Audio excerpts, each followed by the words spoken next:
its own name or any other position. If we attribute anger, comrades, to a particular position, then we're not engaging with the substance of the argument. So let us not do that, okay. But also, on the other hand, the same applies in the reverse direction. Sometimes we hear comrades saying, comrades who are motivating for participating in elections, in a reconstituted, reconfigured alliance, they're doing so out of complacency. They're like Jeremy Cronin, who's benefited from being on an ANC list, he's a deputy minister, and so on. So let's not attribute personal motivations to the different positions. Let's try to understand what those positions are. But in saying that, I think all of us must be self-critical, including Jeremy Cronin. Is the position I'm articulating based on complacency? Am I comfortable in the position? And also, we must respect the vastly different experiences that comrades are having. The alliance relationships, for instance, in one province are not necessarily the same in another, in one district and another. And also the experience of different generations of party cadres is also different. Okay, so I think that we can, and we certainly should all agree on how we approach the debate.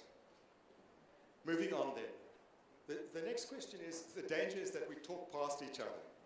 So what actually are we debating when we're talking about SACP and state power?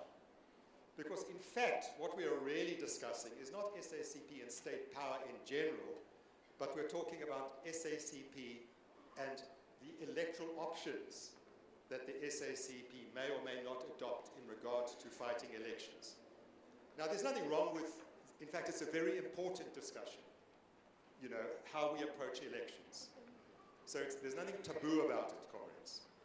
But at the same time, we need to understand that it's not the sum total of the question of how the party relates to the question of state power.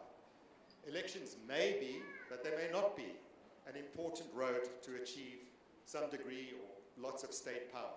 Okay. In our country, clearly, the electoral mechanism is an important road, but it's not the totality of how to attain and retain state power. It's, the question of state power is a much wider issue than just electoral politics.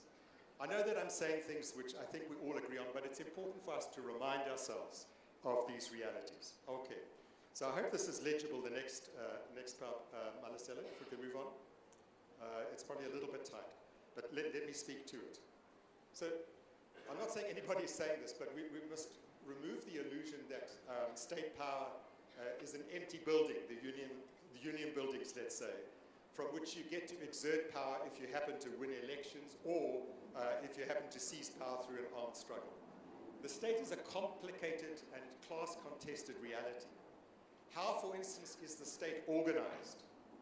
For instance, the party's critique of the 1996 class project was that one of the problems in the way in which the state was configured, the post-1994 state, was that the Treasury, because of its handle on budgetary allocations, had become de facto the strategic political center. It was able to determine strategic priorities because of its handle on budgetary allocations.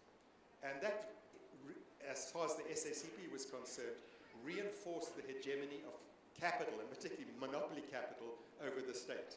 Because for what monopoly capital wants is a state that is focused on sound macroeconomic policy, for instance, okay? And that becomes the totality of, or the key strategic objective.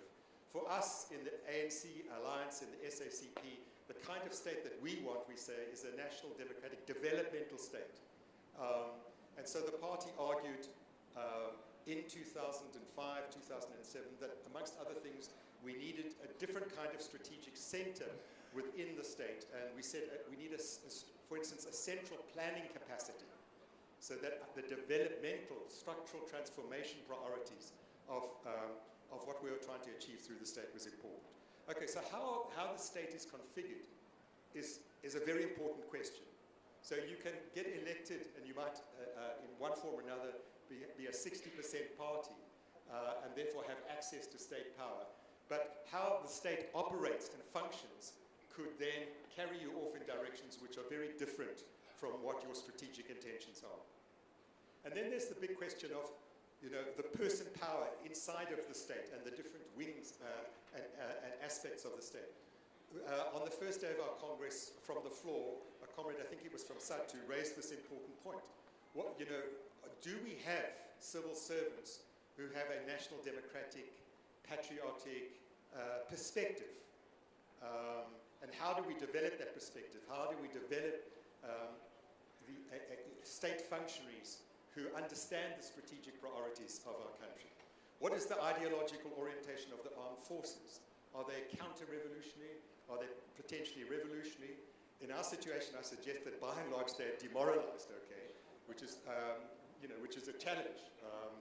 But at least it does mean that it's unlikely that we will see, heavens forbid, some kind of military coup in South Africa in the current reality. But when one's looking at state power, one's got to look at all of those issues as well.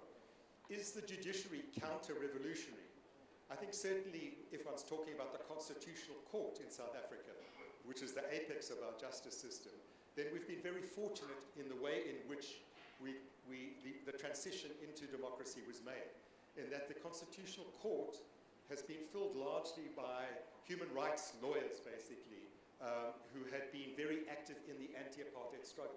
So we still have a Constitutional Court and Constitutional Court judges who have got a favorable national democratic and patriotic orientation.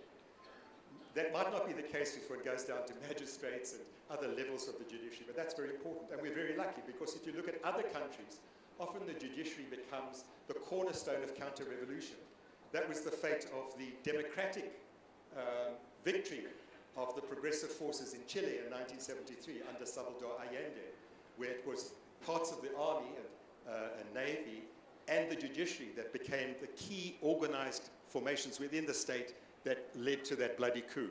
Currently, as we speak in Brazil, the judiciary is playing a very counter-revolutionary, anti-left role in the thing.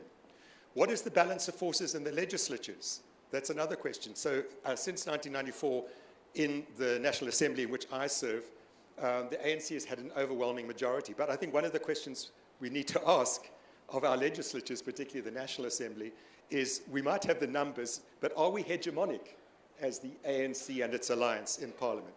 I often have the impression that the DA, for instance, uses that space more effectively than we do, and other opposition parties do more effectively than we do.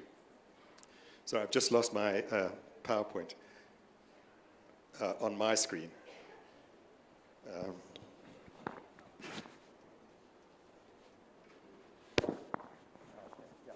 Okay, all right. The General Secretary is very impressed that I use PowerPoint. That's part of power, by the way, comrades, part of state power. The other question to ask when we're looking at the state is not just at the state and what's inside of the state, as it were, but what is the balance of class forces inside but outside of the state as well? You can win elections, but you can't defend, advance, and deepen the progress that those elections have opened up for you if you don't have mobilized and organized popular and working class power. And I think the outstanding example here is Cuba. So when the Cuban comrade spoke and delivered earlier in the Congress his message to us, he remembered the 1989 SACP Congress in Matanzas province in Cuba. And I was fortunate to be a young CC member at that Congress. And it was at a time when the Soviet bloc in Eastern Europe was crumbling day by day. And what the Cubans told the SACP Congress is that part of the mistake that had been made in the Soviet bloc of countries in Eastern Europe in particular is that they could afford to make mistakes because the first army that would come to rescue them would be the Red Army. But they said in their case, just 70 miles away from the US, if they made mistakes, the first army to arrive would be the US imperialist army in heavy invasion form. And that's why they said we needed always to work closely with our people. We needed to ensure that there was not just state power, but popular power through the committees for the defense of the revolution, through active mobilization on the thing. That's a very important lesson as well. So when we talk about state power, it's not just about getting elected and going to the National Assembly or whatever. It's about a complicated set of struggles, ultimately class struggles across many terrains. Now, I know I'm sure I'm talking to the converted, and I think that we all agree on these issues. But of course, when we dwell a lot on these issues, which are so critical to the question of state power, some comrades maybe legitimately feel that what we're trying to do is divert our attention from the discussion and debate that comrades want to have. We're going on and on about the configuration of the state and so on and so on. But you're just avoiding the issue of the debate around elections. So in this input, what I want to do, comrades, is indeed to, I think, help to or aspire to respond to the debate that comrades particularly want, which is around the election issue. So I'm not trying to duck out of that by raising all of these issues, and so I'll focus on the election issue and the challenges that the SACP and prospects that the SACP confronts on the electoral front. But in doing that, we can't ignore all of this, and so I will from time to time touch on these wider issues attached to the question of state power. If we could then move on. So where have we come in this debate? And I said to Comrade Chris Matlaku, as I said, next time he must give this, because this has been an ongoing debate, as comrades know, in the party, and it's often been the hot debate in the party. And I've always had the interesting challenge of being the person that has had to present it. Okay, so and you will find in your documents, comrades, the fuller texts of this. But let's remind us, in 2007, so that's July of 2007, at the 12th Party Congress, we resolved that. Now, so remember, this is in the context in which there's growing dissatisfaction from the side of the SACP, COSATU, and many in the ANC with the direction that things were going. I mean, to put it, crudely, with the direction that the Mbeki administration had been taking us. And so there was a debate as, do we continue within the alliance, and do we continue with this arrangement? And so what we said on the election issue specifically at our 12th Congress was that the SACP must contest state power in elections in the context of a reconfigured alliance. So what we were saying is that we are committed to the alliance, but we're not happy with the way in which this alliance is functioning. So we're committed to, in some form or another, engaging in many things, including in elections, but within the context of an alliance that needs to be reconfigured. And then we said at our 12th Congress that we must mandate the incoming Central Committee to actively pursue the different, what we call potential modalities, different forms of a future SACP electoral campaigning. And we said that these modalities could involve either, and we put forward two possibilities, essentially. The one is an electoral pact with our alliance partners, which could include agreement on deployments, possible quotas, the accountability of elective representatives, including accountability of SACP caders to the party. We send people into Parliament, but do they disappear there, or do they continue to have some degree of answerability to the party? The election manifesto, the importance of an independent face of the Communist Party in the course of elections and inside of Parliament. So that was one option. Okay, and the alternative was that maybe the party could contest elections independently, in other words, under its own banner, under its own logo on the ballot, but with the objective of constituting then, after the elections, a coalition alliance agreement after the elections. Okay. And then, having developed those perspectives, we said at the Congress that the incoming CC should engage our alliance partners on these perspectives. So it wouldn't be a decision that we would just make on our own. We would also engage COSATU actively. What do you think? Do you think it would be useful from a COSATU perspective for the party to contest elections on its own, for instance, but with a view then to coalitions after elections? The same with the ANC, same with SANCO. Okay, let's move along. Now, I've been obviously listening to discussions and debates here at Congress, also reading quotes that come from comrades in the media coming out of this Congress. And what we hear sometimes is comrades saying, we've already decided in 2007 the party must contest elections. Okay, so there's no debate here. We've already agreed upon this. Now, okay, that might be technically right, but we need to be careful that we don't emerge out of here thinking that we've agreed, and we already agreed in 2007, but actually we're talking completely past each other. And we've got attributed different meanings to what we are saying when we say that the party must contest elections. Okay. So I've tried to obviously it's a bit formalistic, a little bit, abstract, but I've tried to position two different versions of what it is that we mean when we say, or when we said in 2007 that the party must contest elections. So on the left side, not necessarily left in political terms, but on the left column,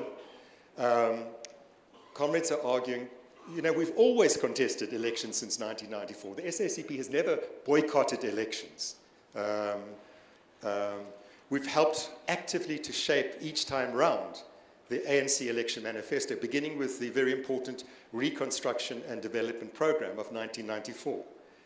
We've been very active in the list processes. We've not got everything that we wanted, but nor have many others not got what they wanted in the list processes, but the party has not been absent from those processes.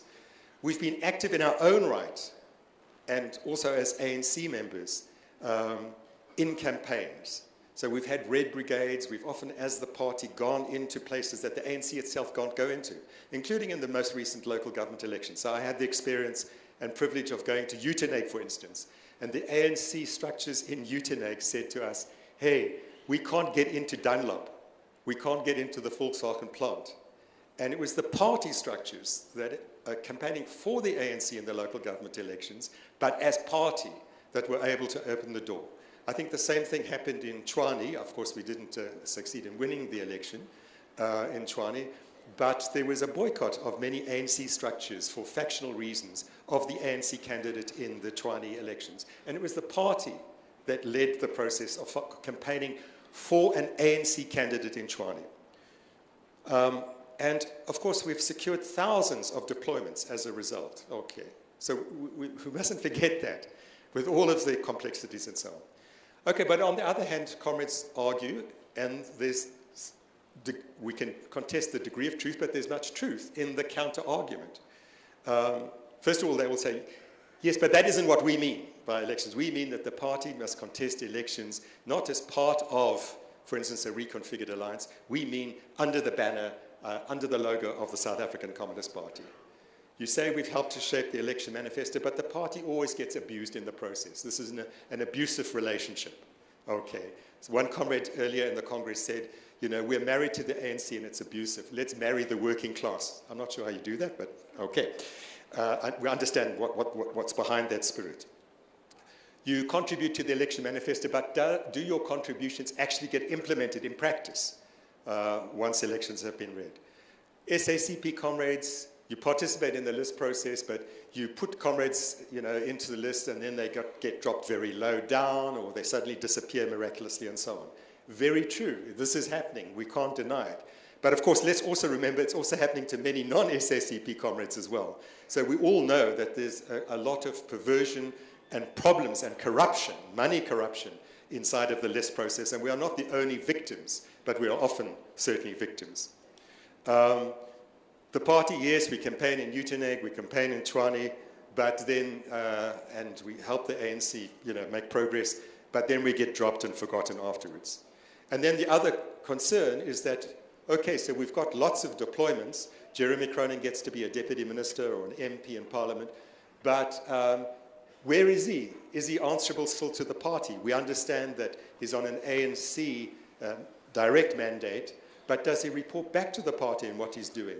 Or does he, having used the ladder of the SACP campaigning to get onto the list and get fairly high onto an ANC electoral list, and then does he throw the ladder away? The SACP was a useful tool. So those are arguments, and we need to hear both sides of the story, because I don't think that there's absolute truth on one side or another. We're involved in a complex struggle. And at the end of the day, it's a class struggle. And we shouldn't be surprised if our best endeavors as a Communist Party will always meet rebuttals, challenges, and attempts to undermine it. We mustn't be crybabies in this situation or walk around like we're abused partners. We must be proud fighters in a struggle, okay, whatever options we take in terms of elections. Okay, let's move along to the next one. Now, the National Secretary of the YCL, Comrade Mndu, I thought made a very useful input, and I think helped to clarify what the thinking of some comrades is in regard to the party contesting elections. I don't want to single him out, but I found it very useful. Don't necessarily agree, but that's not the point of my input here, is to agree or disagree. But it helps us to think. And one of the issues he asked is, you keep talking about a reconfigured alliance, but what does it actually mean? You know, has it just become something that you genuflect to? But what actually are you meaning by it? So let's remind ourselves of what we said in 2007 at our 12th Congress. And I quote, and you will find the fuller document in your documentation. We said that the alliance requires major reconfiguration if the national democratic revolution is to be advanced, deepened, and defended. And if we are to achieve the SACP's medium-term vision of building working-class hegemony in all sides of power, including in the state. And we added that this reconfiguration must include the following. The alliance must establish itself as a strategic political center. B, the political center must develop a common capacity to drive strategy, broad policy, campaigns, deployment, and accountability. And at the same time, although we needed to work together in a better and more unified way using, for instance, a strategic political center of the alliance, at the same time, that reconfiguration needed at the same time to respect the independent role and strategic tasks of each of the alliance partners, obviously referring to, in the case of the SACP, that we are part of a national democratic political center, or aspire to be that, but at the same time we have socialist, Marxist, Leninist, or whatever you want to call it, responsibilities. Okay, let's move along. Now, so that was July 2007. And remember, this is a rocky time, a complicated time, not dissimilar to the time that we find ourselves in now as the ANC and Alliance, okay? So we're moving towards the December Polokwane conference of the ANC. And interestingly, at Polokwane, amongst many other things, of course, the ANC conference resolved that the ANC stroke alliance should be the strategic political center. There's still debate, and therefore ultimately class struggle, as to whether the decision was that it was the ANC that should be the strategic political center, or whether it should be the ANC-led alliance that should be the strategic political center. Okay. Now, what was that decision about? Well, essentially the decision, certainly from an SACP perspective and from a COSATU perspective, because we were engaging with COSATU very much in this period, was that we felt that the political center had become, as I was saying earlier, not the movement, okay, led by an ANC, but a rather technical, state-centered political strategic center, particularly anchored around Treasury, as I was saying earlier. And we felt that this was a key reason why our mass base was being increasingly demobilized, except in times of elections. And it was why also, therefore, monopoly capital had managed to regroup and, in a different form, exert a degree of state capture. Not quite the parasitic looting that we are seeing currently, but nonetheless, a degree certainly of ideological and strategic control over the orientation of the state. So we were very strong on pushing for the relocation of our understanding of where the strategic political center needed to be. And we said it's with the broad national liberation movement and not in a technical state center. So in practice, the Polokwane conference agreed on that, as I say, with some debate as to whether it was the ANC or the ANC-led alliance that was the strategic political center. Now, as the political report, I haven't got it here in the document here, but as the political report said, that Comrade Blade delivered on the first day of this Congress, we were joining an unholy alliance, okay, with other forces who in fact were right-wing, narrow nationalist forces, okay, who agreed with us that let's make the ANC or the ANC alliance the strategic political center.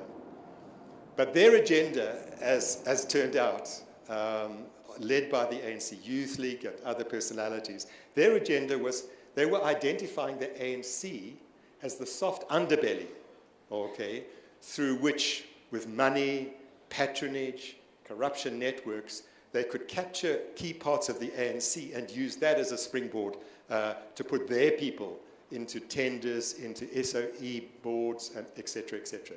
So the marriage of convenience at Polokwane involved those who were genuinely, like COSATU, like the party, and many other ANC comrades, who genuinely wanted to see the ANC return to a different set of traditions. Its traditions of the Congress of People and so on. Not Lakota's Congress of the People. You know what I mean?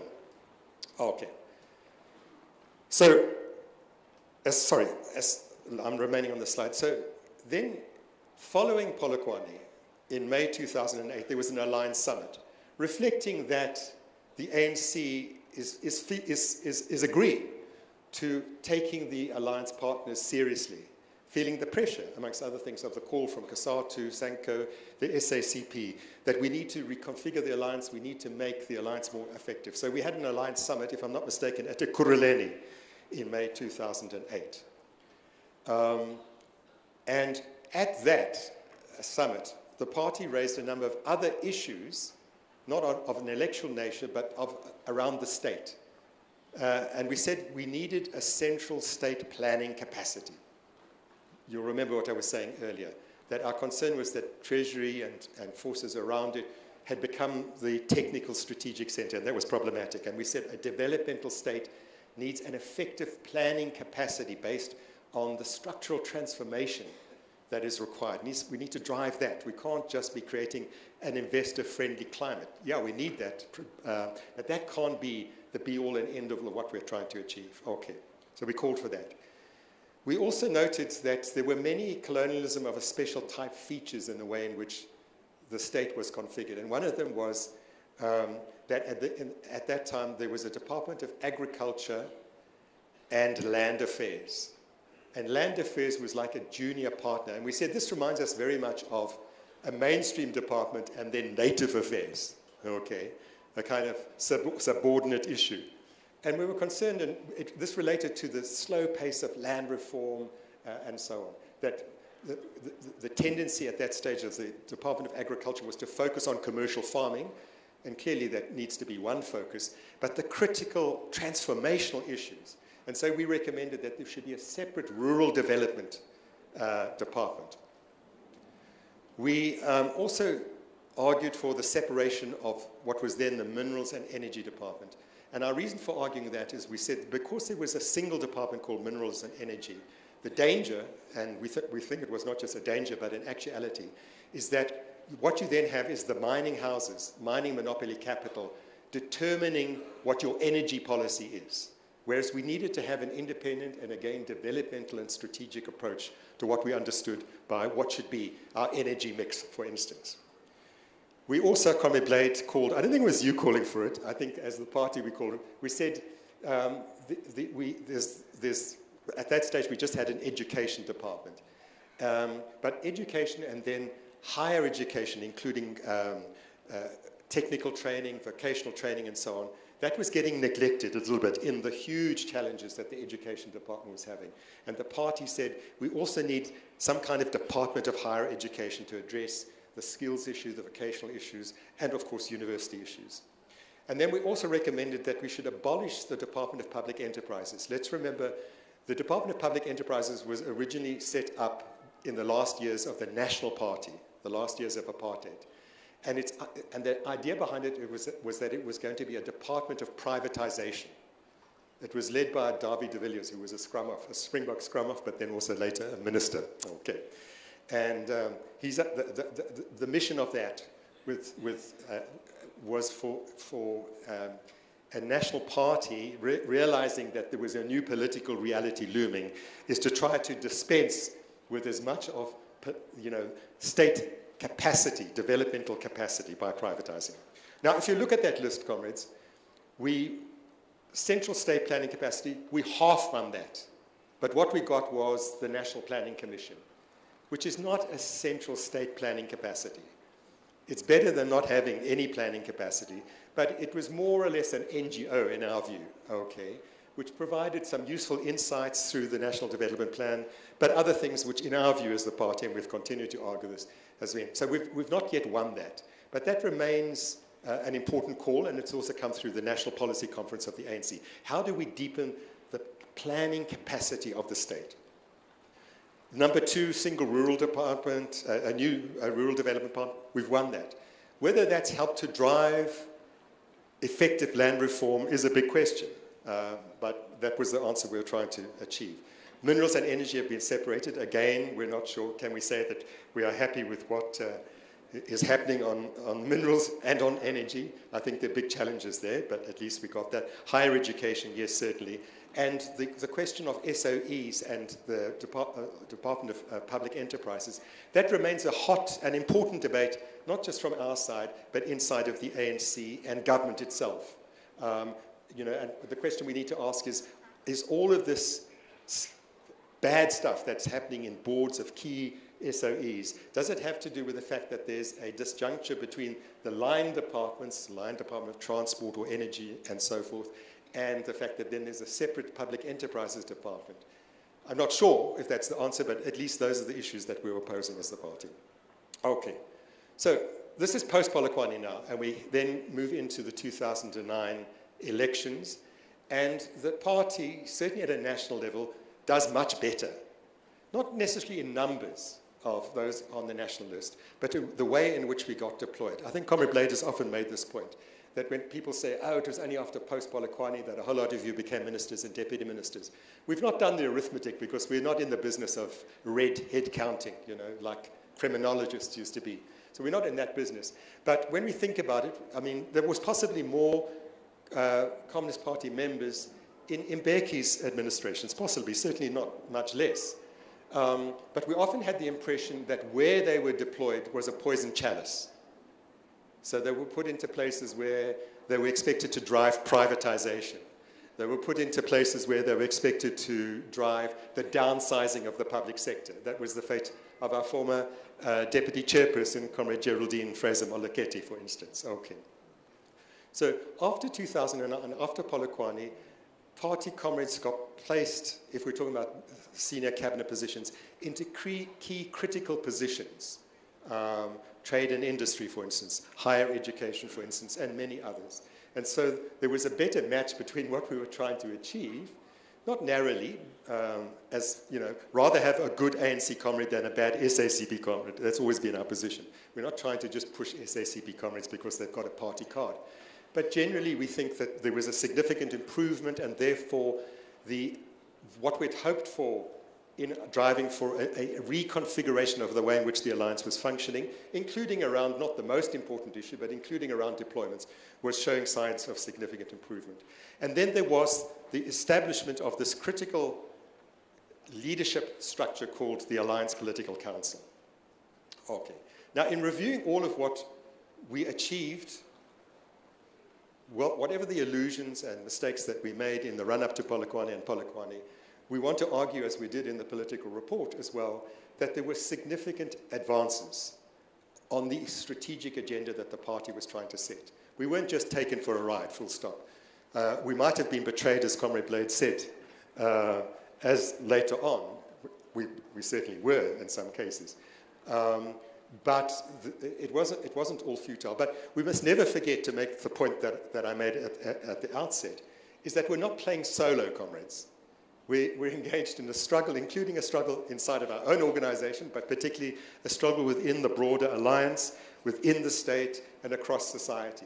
So advances, there are always going to be pushbacks. There are people who don't like the agenda that we're driving for good class reasons that the party is trying to. So we mustn't categorize everything as a failure if we don't achieve everything that we want to achieve. The key thing is, are we creating momentum forward, or are we just being rolled backwards? Okay, let's move on. Now, so we're now at the 13th SACP Congress in 2012. And essentially here we were reaffirming, okay, still, so we're still in the first administration of President Zuma. We're saying that the 12th National Congress resolution on contesting elections under conditions of a reconfigured alliance must be implemented on the basis of a clear framework, principles, and guidelines, and that such should be tabled at the Alliance Political Council for implementation, commencing with the next local government elections, and we were obviously then referring to 2016, last year's local government elections. And then we said, therefore, important that in line with the Alliance Summit resolutions, the Alliance Political Council decisively and speedily must intervene in provinces and regions where alliance relations have deteriorated and degenerated to unfortunate levels. So what does that say? So we're now in 2012, and those of us serving at a national level generally have a sense that we've made reasonable progress. It's not a clean slate, we don't win everything, but there's significant momentum across a number of fronts, including in the state and so forth. But that is not the picture everywhere in South Africa, and that's what our delegates are telling us, amongst other things, at the 13th National Congress in 2012. Yes, you guys are sitting pretty in Cape Town or in the Union buildings, but here in Mpumalanga, because that was one of the places that was strongly mentioned, we are getting massacred, sometimes figuratively and sometimes literally. Radio man in Changazi gets assassinated sometime in this period, and so forth. So you're talking about a reconfigured alliance, Alliance Political Council, and so on, but you're not aware of what is happening on the ground in many locations, not just in Mpumalanga, but also in other hotspots. Okay. So the resolution that we took at the 13th Congress is that the Alliance Summit must actually go down to these places collectively as an alliance to address these problems. Okay, let's move along. The resolution continued at the 13th Congress. As part of organizational renewal and redesign, a standing central commission on state power and electoral options be established to evaluate and further refine our long-term strategy for socialism. So we're not talking about an immediate electoral program, for instance, but what we're saying at our 13th Congress is that in all of these struggles and battles that we're facing, the party mustn't forget that we support the national democratic struggle, but our agenda is socialism, and we see the national democratic struggle as the most direct route to socialism in South Africa. But let's not forget it, and let's begin to develop long-range or strategic plans and perspectives about the prospects for socialism and the role of the party in that respect.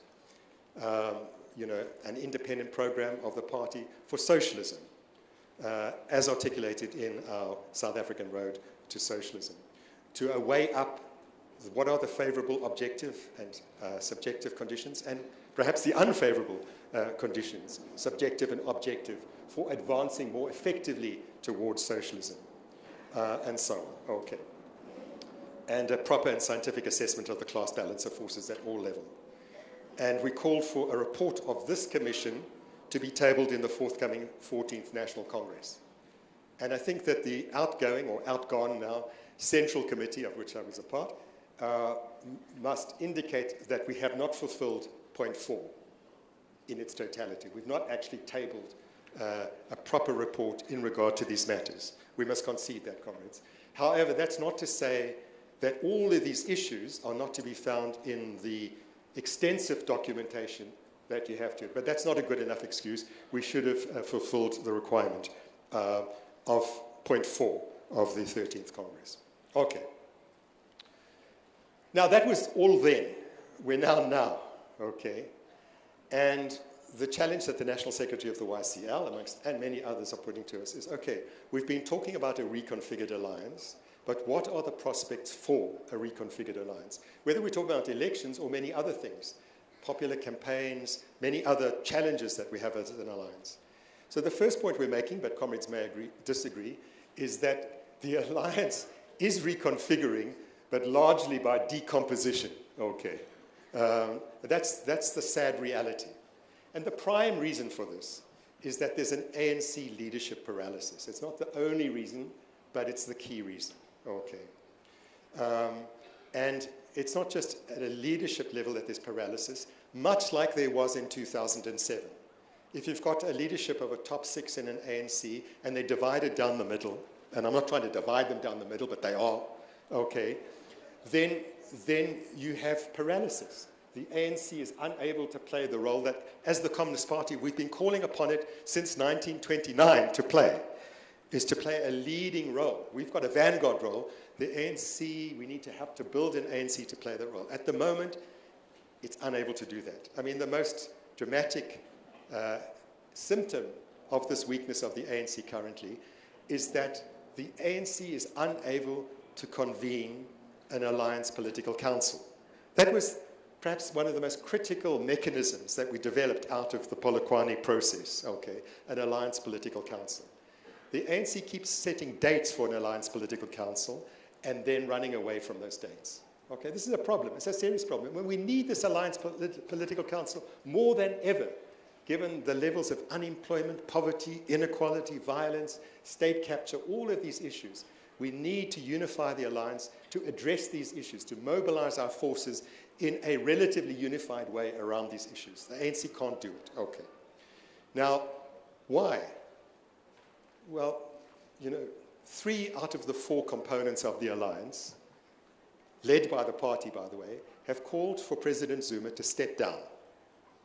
Okay, 3 out of the 4. The 4th, obviously, is the ANC, which has not made that call, although many in the ANC have made the call too, including the Integrity Committee of the ANC.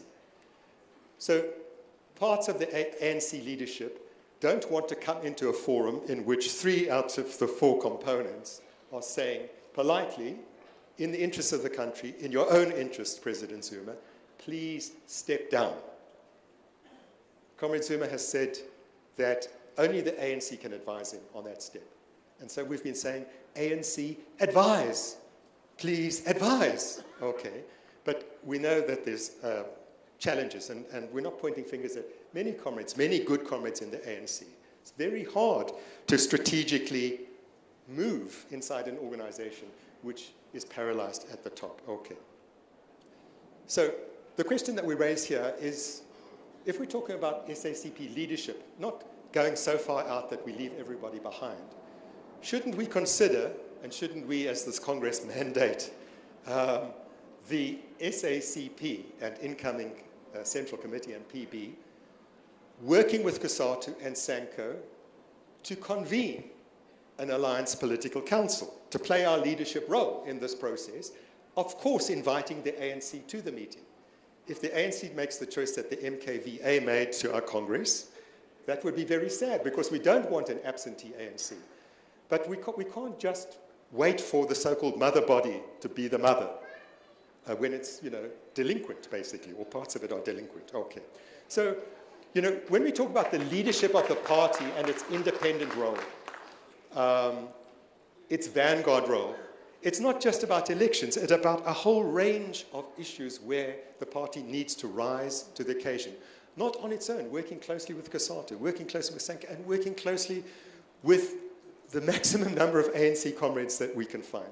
The ANC does not belong to a faction. We mustn't run away from the ANC because a faction has captured key parts of the ANC.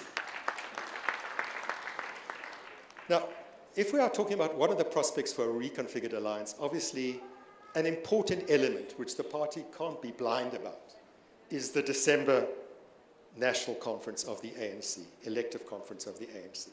Now, we mustn't fall into Polokwane traps, okay?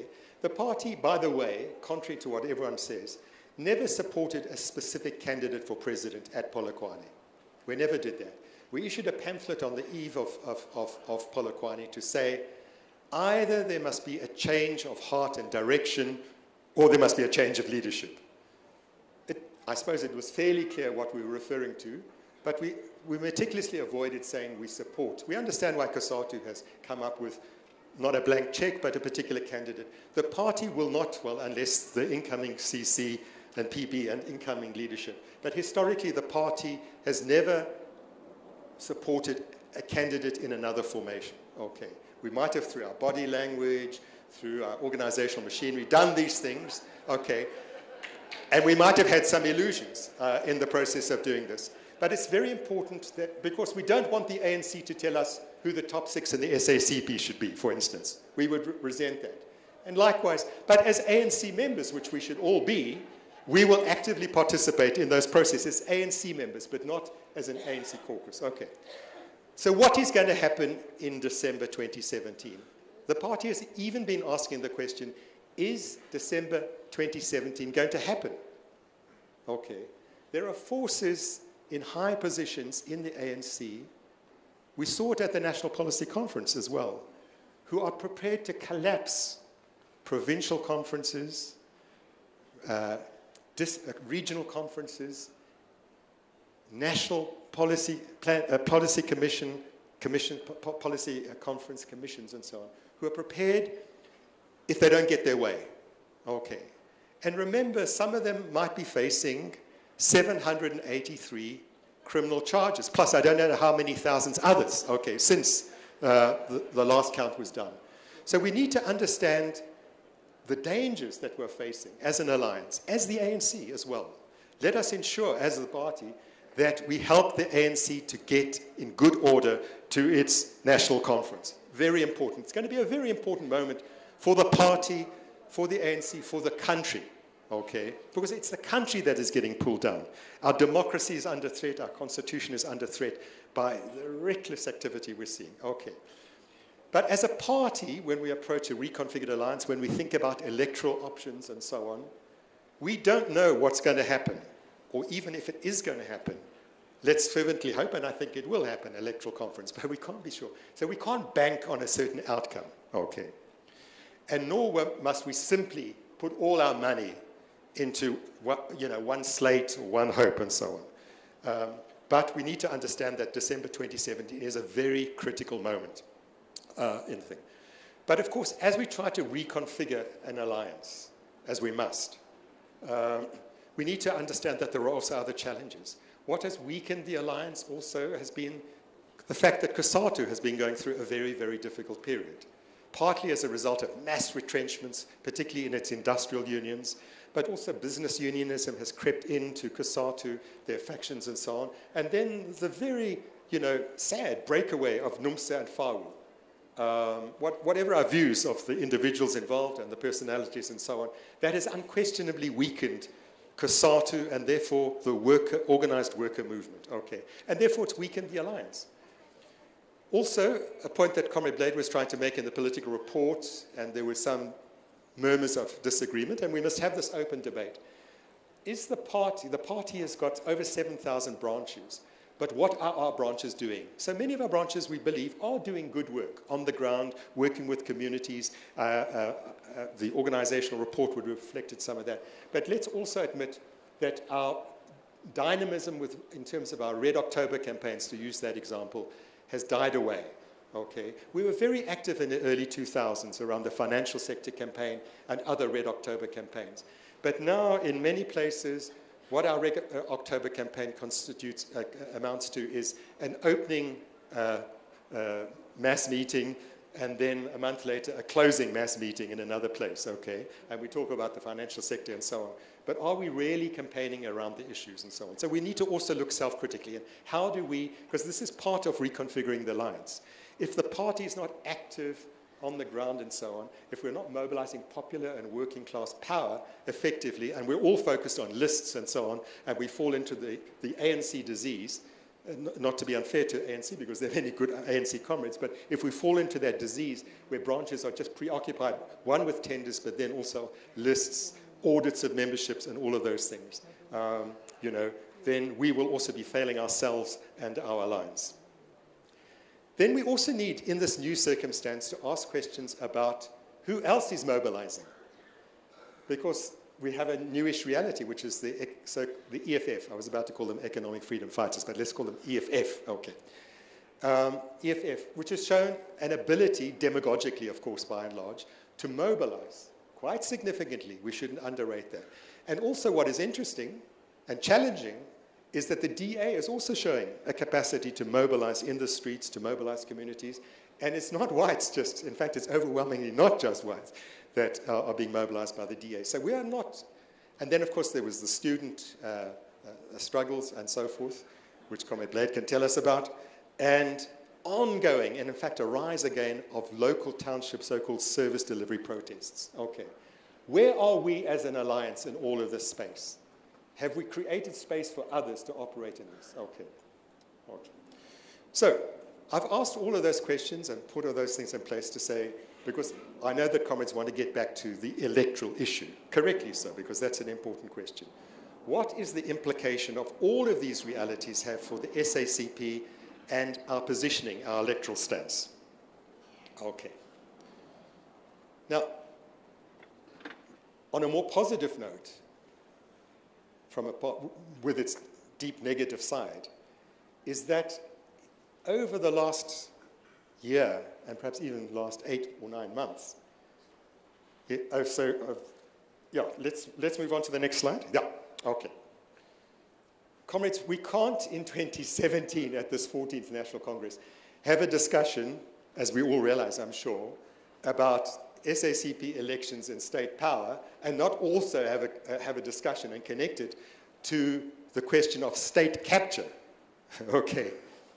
Because as Comrade Cyril Ramaphosa said yesterday, you can fight elections and so on, but the cupboard might be bare. I think he was referring to something else. I think what he was saying is if the party and the ANC contest elections separately, you might end up with diminished returns on both quarters. I think that's what he's saying.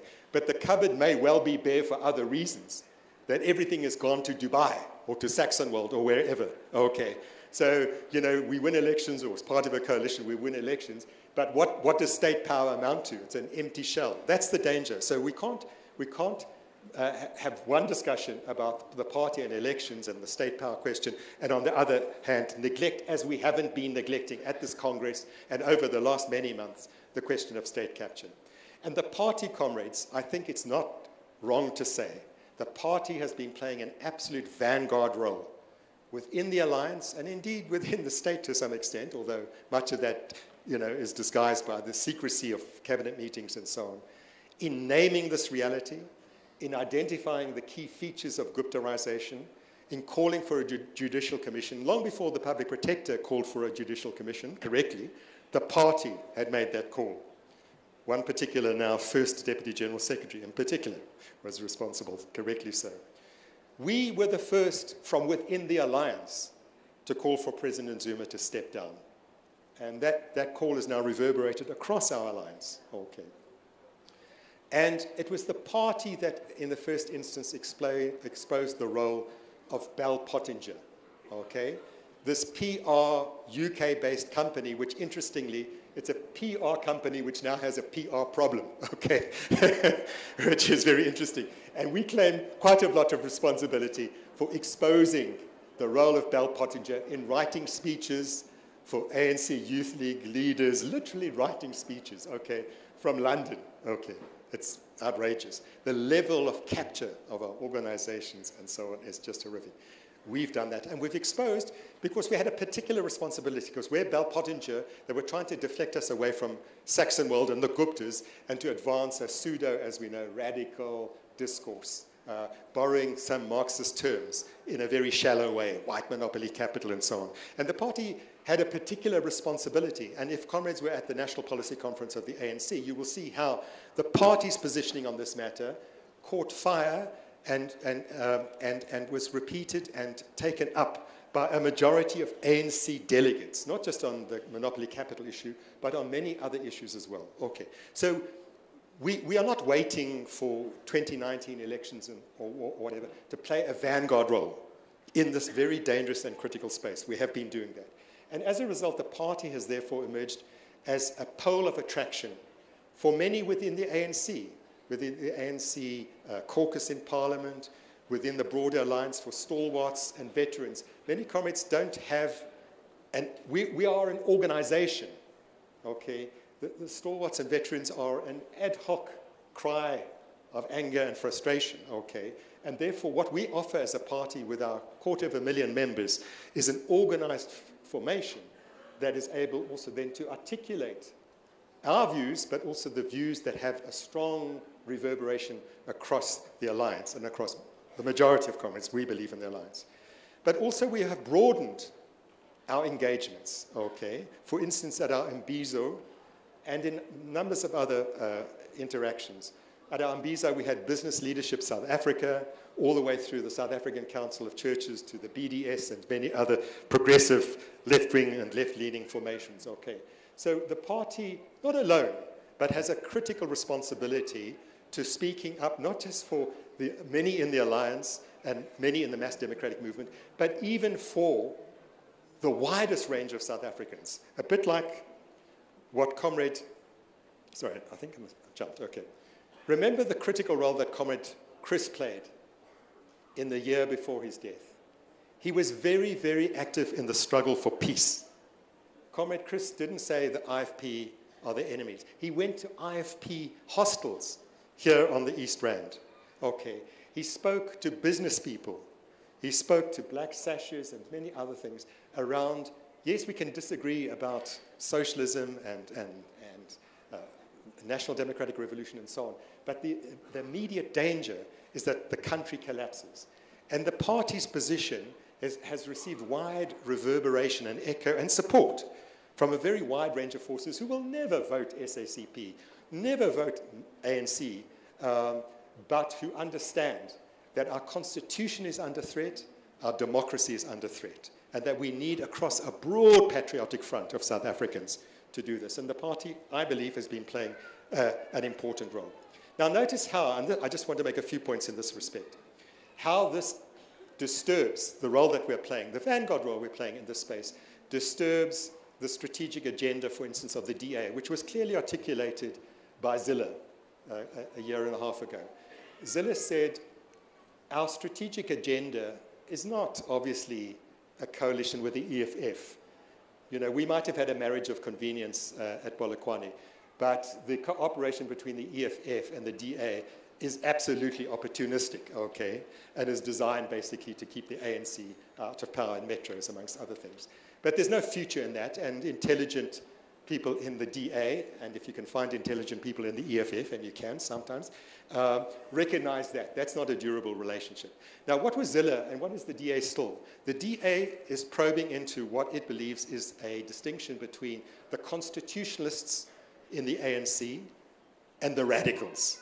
And they mistake the ANC Youth League chairperson as an example of what is radicalism, and then they mistake others as constitutionalists. What are we as the Communist Party in this situation? We are constitutionalists. We are defending our constitution, but we are also radical, because that's the only way of defending the constitution. You can't have the same prevailing levels of inequality, unemployment, and so on, unless there is a radical transformation. And unless you do those things, basically people will become alienated, frustrated, angry, will march to the tune of EFF, a militaristic tune sometimes, and things will be destroyed. Our constitution will be destroyed. Okay. But our radicalism is not pseudo-leftism, you know, borrowed from Bell Pottinger. It's not at all. Okay. And our constitutionalism is not liberal because our constitution is not liberal.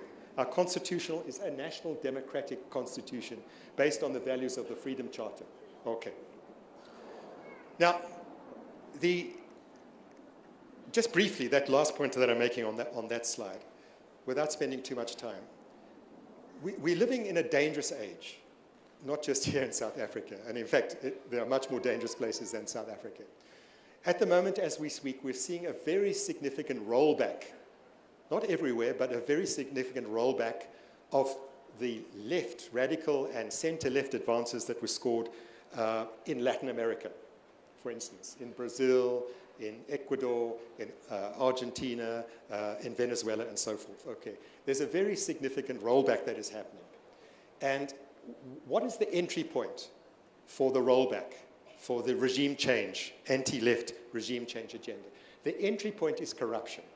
So whether we're talking about Brazil or Venezuela, in difficult circumstances and for diverse reasons, to use those two examples, the incumbent left, or formerly incumbent in the case of Brazil, left government and left presidency under Lula and then under Rousseff, that the party, the Workers' Party and so on, got embroiled in corruption. Okay. Not on the runaway scale, perhaps, that we sometimes see in South Africa. And that's when the right wing came in heavy and hard, using the judiciary, using all manner of things, and also heavily supported by a reactionary media and by imperialism to drive an agenda. Now, here in South Africa, because the party from inside of the alliance has not abandoned the site of struggle against corruption to the right wing, okay, we have disrupted a regime change agenda. There's not an easy entry point for imperialism into the space. And I think we need to understand the very important role that we are playing in this respect. Okay. Right. Let me move along. So I said I was going to talk about elections, and let me get to that. Okay. So where are we now in 2017? And I've tried as faithfully as possible, perhaps in a bit of a formulaic way, to present like two options, okay, that we are hearing from the Congress. Okay. So some comrades, and for instance, the position was articulated, and I keep coming back to Comrade Lu from the National Secretary of the YCL, because I think he gave a coherent argument around what one position might be. Basically what, if I understand correctly, what many YCL comrades are saying, and others from other provinces are saying, is the SACP must now seize the moment electorally. Okay. The ANC is in trouble. The party has got a profile like it hasn't had before. We've got a size and so forth, large numbers. We must seize the moment. This idea of a reconfigured alliance is a dream. Comrade Drew said colorfully that the ANC has just become a mediation committee between factions of the bourgeoisie. Okay, we can debate that. There's some truth in that, there's no doubt about it. Whether it's the full truth is a matter that we need to debate. Okay. But essentially, what does that amount to saying? It's in effect saying, regardless of what happens, for instance, in December, it would just be one faction versus another faction of the bourgeoisie. Okay. And so what has been called for is a new front for socialism. And I listened very carefully and took notes because there's not consistency, but that's not a big problem. Sometimes it's called a new front for socialism. Sometimes it's called a left front. Sometimes it's called a unity of the left, or unity of the left and all progressive forces. Okay. So, okay, we can obviously debate, and we do need to debate what are more specifically the details of the platform and program of this proposed front. But essentially, and what is important is that the platform is not departing, at least in the way it was articulated from the YCL's message of support, it's not departing from our national democratic revolutionary strategy. It's locating the platform within that strategy, but is seeking to inflect it more strongly with a socialist perspective. I hope I've got it right.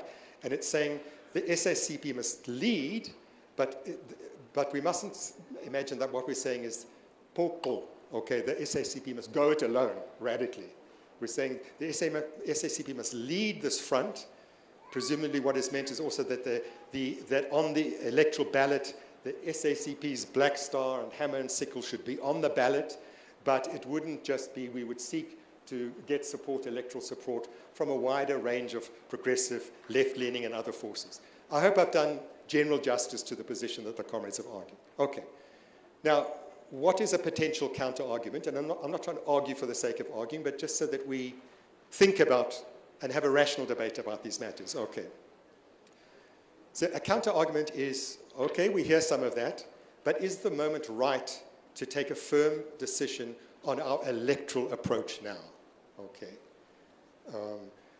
That we must play a vanguard role, that we mustn't drop the ball, that we mustn't be flat-footed in this current situation. Absolutely right. And on the state capture issue, if you listen to the Deputy President was basically articulating what the SACP has been saying for several months, actually. Okay. We welcome that, of course. So we must continue to play a vanguard role, but on the election front, do we want to box ourselves into a decision here in July of 2017, all the way forward to 2019? What is going to happen in 2017? What happens if, and I'm risking being factionalist here, but you'll know what I mean. What happens if the Premier League slate wins through hook or crook, okay, in December? What happens? Is there perhaps a massive split in the ANC? I mean, certainly it's going to be very hard for the majority of us to remain in ANC positions and so on under, you know, a gangster leadership. But I think that the same would be felt by many, many ANC comrades. So heavens forbid that that happens, but it's uncertain. It's uncertain.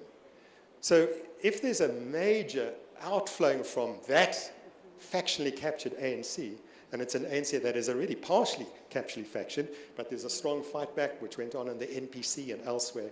If that happens, that eventuality, what is the responsibility of the party to those many comrades? Okay. Sorry, I've jumped a slide. What is the responsibility of the party to many, many good patriotic, what Comrade Cyril Ramaphosa described as radical Democrats? They're not socialists necessarily, but what happens to them? Okay. Are they going to be prepared? Do they want to vote? They will want a new National Democratic Front, a new patriotic front.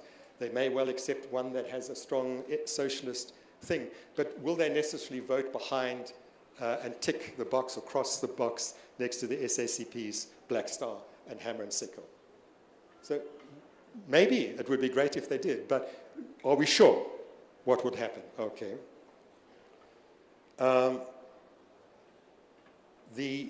There's the challenge as to, which is an important challenge, is how do we don't drop the ball on socialism, but at the same time remain true to our national democratic broad strategy, which the slogans of our Congress replicate.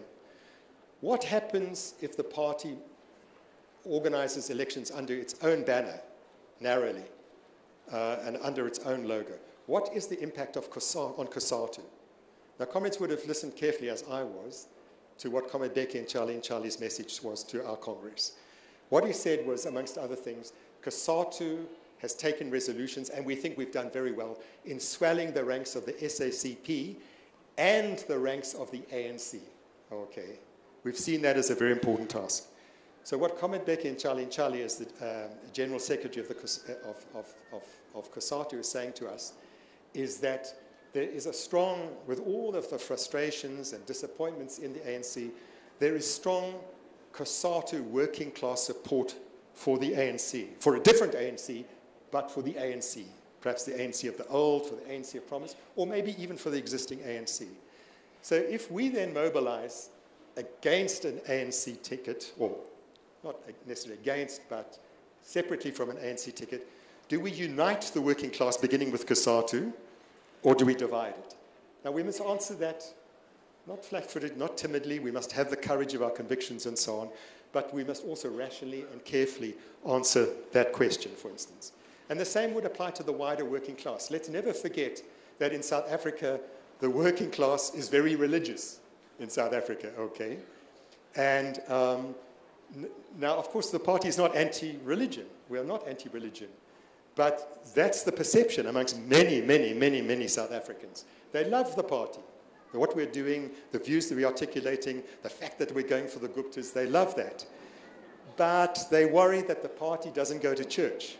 And in fact, some of our party comrades do go to church, and some of them in the outgoing CC are even ministers in churches, okay? So we're not.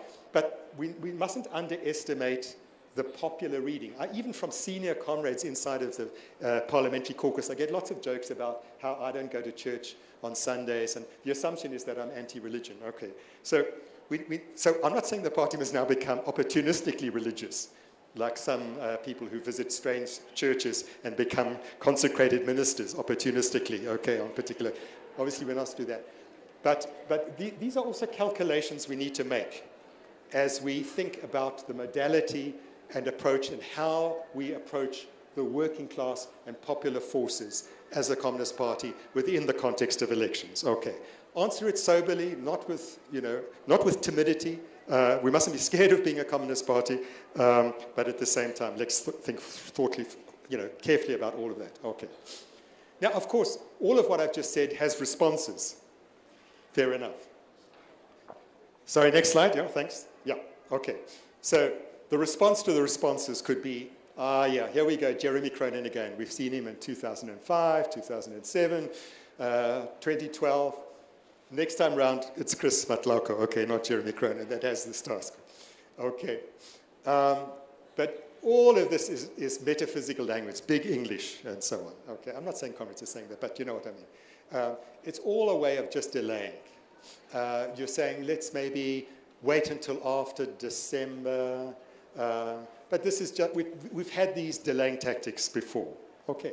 I think that's a deep sentiment, and perhaps an understandable sentiment amongst many comrades. So we need to understand that, not necessarily talk past each other or divide the party on this issue, but there must be sensitivity to this. And in particular, comrades, and that's what comrades have directly said, is you're falling back into a Polokwane illusion, that an ANC conference, and particular this or that particular personality, is the messiah that will come and rescue things and so on. So we absolutely mustn't fall into those illusions. Okay. So the response to the response of the responses is in the next column. Okay. And one could go round and round in circles like this. Okay. But I think a response would be, yes, we must be bold in the situation. I've already made that response. But let's think twice about locking ourselves into, boxing ourselves into a fixed decision for 2019 now in July of 2019. But in doing that, we mustn't put all our investments into hopes for a December outcome and so forth.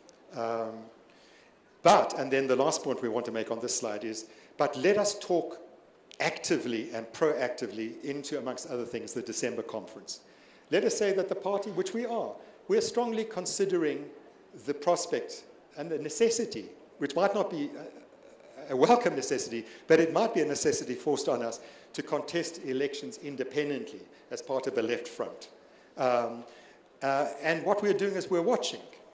Unless there's an immediate establishment of a judicial commission and early prosecutions of the worst offenders, exposed by emails and many other things, unless there's that, unless there's a cleanup now in the coming months of what's going on in SOEs and critical ones like Eskom and Transnet and PRASA and SABC and so on, unless there's that. Let's also call for a job summit now in the coming 6 months so that we're not so preoccupied with palace politics and who's on lists and what's going to happen in December at the ANC conference that we forget to talk to the masses of South Africa and the working class in particular. So those would be some things. It's not just let's wait passively for after December. Let's talk into and seek to influence the outcomes, not around personalities, but around programmatic perspectives and platforms and commitments. As Comrade Becky and Charlie said, no blank checks to anybody or to any slate whatsoever. Okay, next slide. Now, comrades, when you're a navigator or a pilot in a plane, it's important to be able to take off, obviously. But it's also very important to have a sense of whether there's an airport at the other end once you've taken off, okay? And what is the condition of that airport? So that's another complicated question that we need to ask ourselves around elections, including the idea of the SACP independently contesting elections. We don't know, and it's very difficult to determine what will happen. Part of the problem is that you can conduct surveys, of South Africans and so on to detect what support there may or may not be for an SACP electoral list. But until you actually, or unless you are actually campaigning and have made that decision, you're not going to get an accurate position. So we need to concede that. In the early 2000s, at the height of the very strong relationship, the left-axis relationship between COSATU and the SACP, okay, when we were campaigning against the 1996 class project, and when the party was hugely valued in COSATU ranks. I think, yeah, okay, I'll come to that. We were fighting against privatization, we're fighting against many other things. COSATU funded a shop stewards survey. I think Comrade Bladed was in 2002, somewhere around there. Okay. And what they found was that there was huge support amongst COSATU shop stewards for the ideological role the party was playing, for the campaigning role the party was playing in supporting COSATU on anti-privatization and many, many other issues, labor brokers, all of those issues. Hugely appreciated. But when the shop stewards were asked, but would you then vote for an SACP ticket? Only 6% of them responded yes, okay? So presumably the majority of them still favored the ANC. Now, things have changed. We're not saying that that result would be the same that would happen in 2019 if the party campaigned independently. It gives us some indication, but not necessarily an accurate one. Things have changed sometimes for the worse, okay? So there's a significant weakening of COSATU in particular. COSATU, let's assume that COSATU came into a campaign, which is uncertain. We might split the society in the process into an SACP left-axis campaign for elections. do they have the same muscle? Do they have the same resources? COSATU is in trouble that they had earlier on.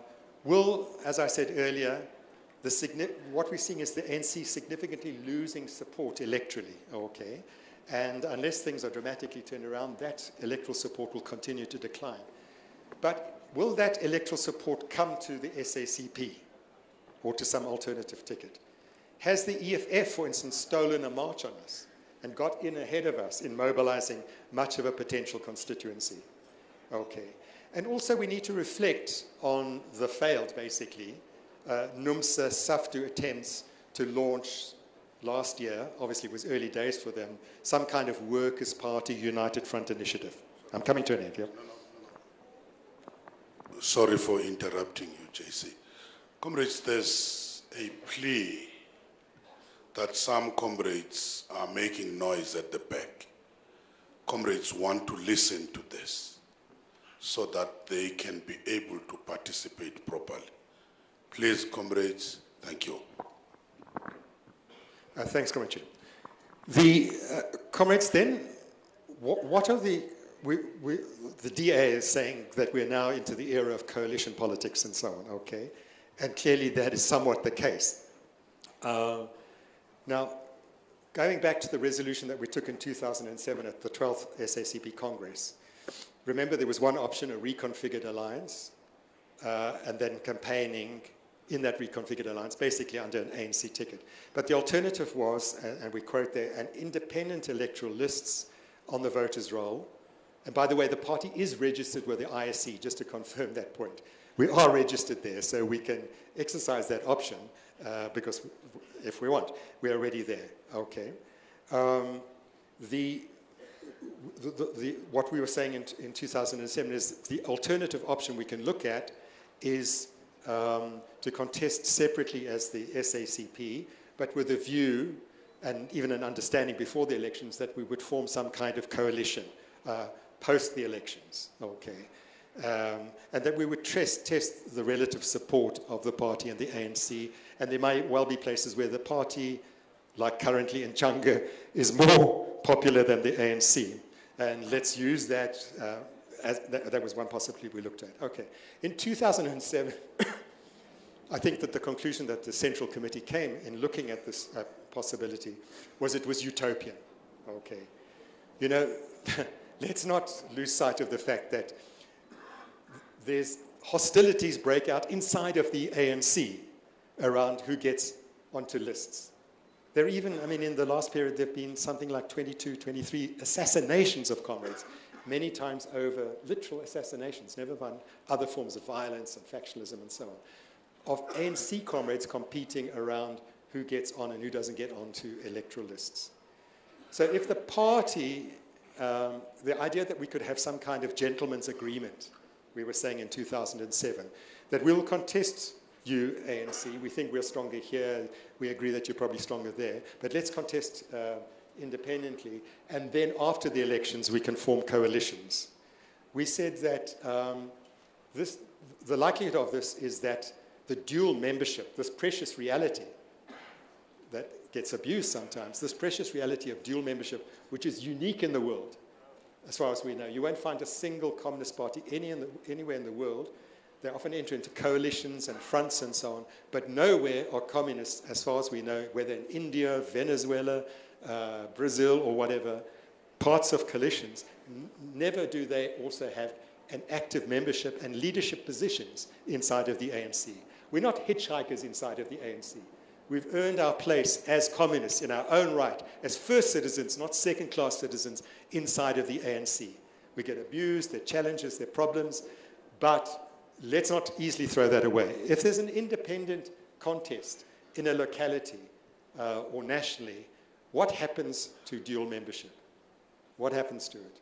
Is it not an important advantage that we have with the problems that it brings? We need to think about that. Okay.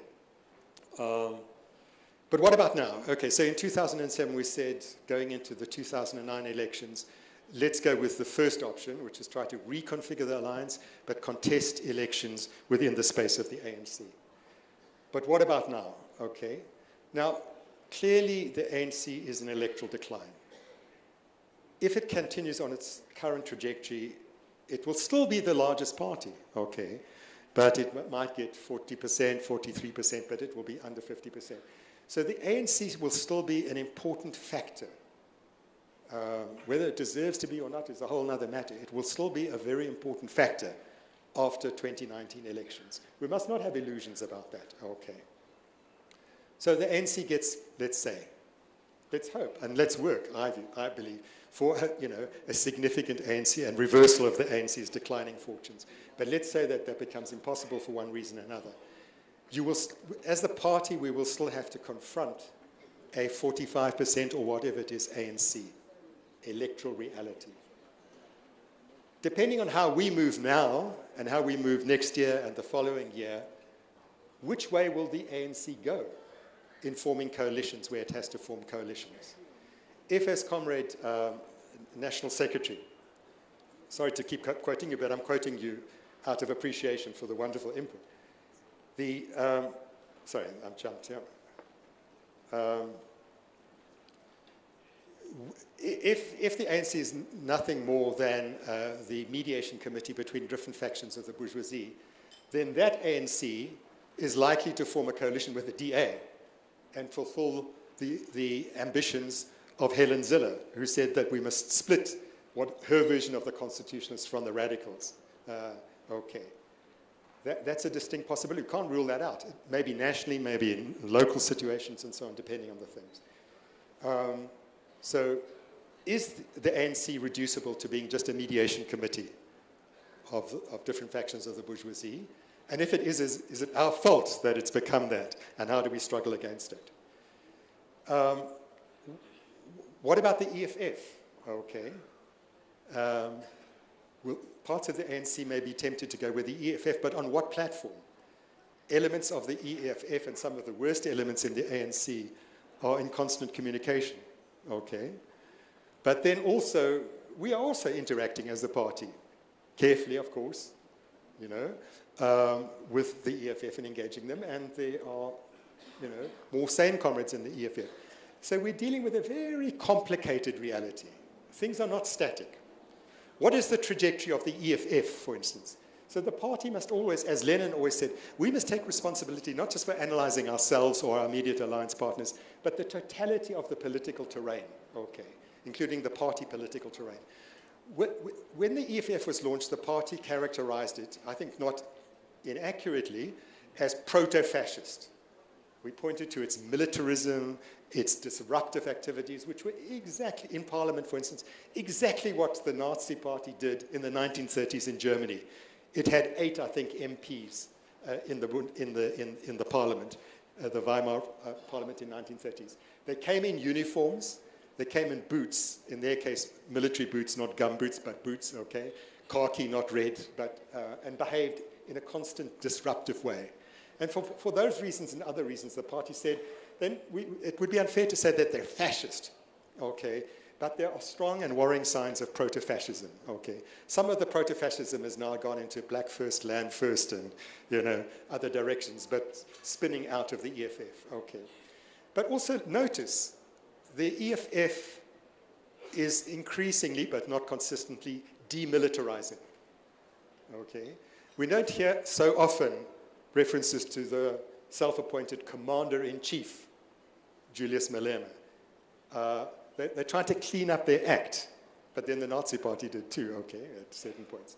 They are running to the courts a great deal, so they are, in a pseudo way, I guess, on some issues, but not on all issues, seeking to defend the constitutionality and so on. Where is the EFF going?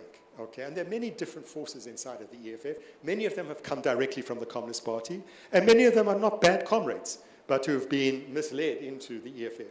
And what of the DA? Because that's also not a static reality, okay? It's increasingly not a white party. Obviously, a lot of its machinery, a lot of its core support base is white and conservative for those reasons. But the DA is very actively trying to, move and change and to locate itself as a center-left, kind of West European or Obama-type party and so forth, okay. You know, 5 years ago, the stupid tweets that Zilla made about colonialism and so on, they wouldn't have caused a ripple inside of the DA. Not a ripple 5 years ago under Leon's leadership and so on. That was what the DA said, basically, you know. But now it's a different kind of... So and obviously it has a lot to do with the emergence of what has been stupidly called clever blacks, okay. It has to do with the emergence of black middle strata and professionals and so on, most of whom are not flocking to the DA, but many of whom are deeply disappointed in the ANC and the alliance and so on. So come 2019 and come post-elections, you know, don't assume that, you know, who is more progressive? Musi Maimane, okay, and I'm not saying he's very progressive, or Oros? I mean, let's, you see, you can mouth Bell Pottinger radicalism, but that doesn't make you more progressive. You might actually be actively more regressive. So the party must be scientific, okay, not emotional, clear-headed, and as we said, you know, we must be analytically alert using our things. Okay. I've jumped, but okay. I'm coming to an end, comrades. So, yeah, slide, which is, yeah, we've got it. Okay. So, let the debate continue. It's critical. As we have the debate, let's not divide ourselves, comrades, into one camp and another camp. Let's not disrupt the unity of the party, but let's debate passionately. And in debating passionately, let's also hold on to what we are not disagreeing about, okay? Because we can end up having divisions on important but essentially tactical issues and forget the strategic glue, principled strategic glue that must hold us together. Okay. And I'm now repeating what we said in 2005 and again in 2007. As we approach elections, one, the party is not, and nor will the party become, a narrow electoralist formation. We're a Marxist-Leninist party, a communist party. We're not a parliamentary election party. That doesn't mean to say we're not in parliament or that we shouldn't contest parliamentary elections. But we mustn't become reduced to that. And that's one of the big problems of the ANC at present. The ANC, which in the 50s and 60s was this mass movement, this massive national liberation movement that organized organs of popular power, street committees, and so on. And the machinery of the ANC has become increasingly electoralist, okay? What last campaign did the ANC run? When did the ANC last produce a T-shirt, imported from China often? I'm looking at Comrade Ibrahim Patel. When did the ANC last produce posters and pamphlets other than for elections? Other than for elections. Okay. So it's a party that is retreated into electoralism, and that's why the bread and butter of branch activity, when branches happen in ANC, is consumed by these issues. We cannot, I'm not saying we might not have to or we shouldn't participate in elections, but how do we ensure that we don't acquire the same disease? It's an inherent disease, which Lenin warned about, by the way, of narrow electoralism. Okay. I think we agree on that. I'm not suggesting that we disagree. Okay. Secondly, our approach to elections is guided by our overarching strategic commitment, as we say, to advance, deepen, and defend a radical NDR. You'll notice that we've turned those things around. We're now saying defend, deepen, and advance the NDR. We're saying defend because, like never before, the NDR is threatened, and that becomes our vanguard role. So when we contest elections, in whatever form we do so, we're guided by our strategic commitment, basically, which has been around since the late 1920s, which we've refined, and what we stand for is a radical national, second radical phase of the national democratic revolution, major structural transformation of the economy.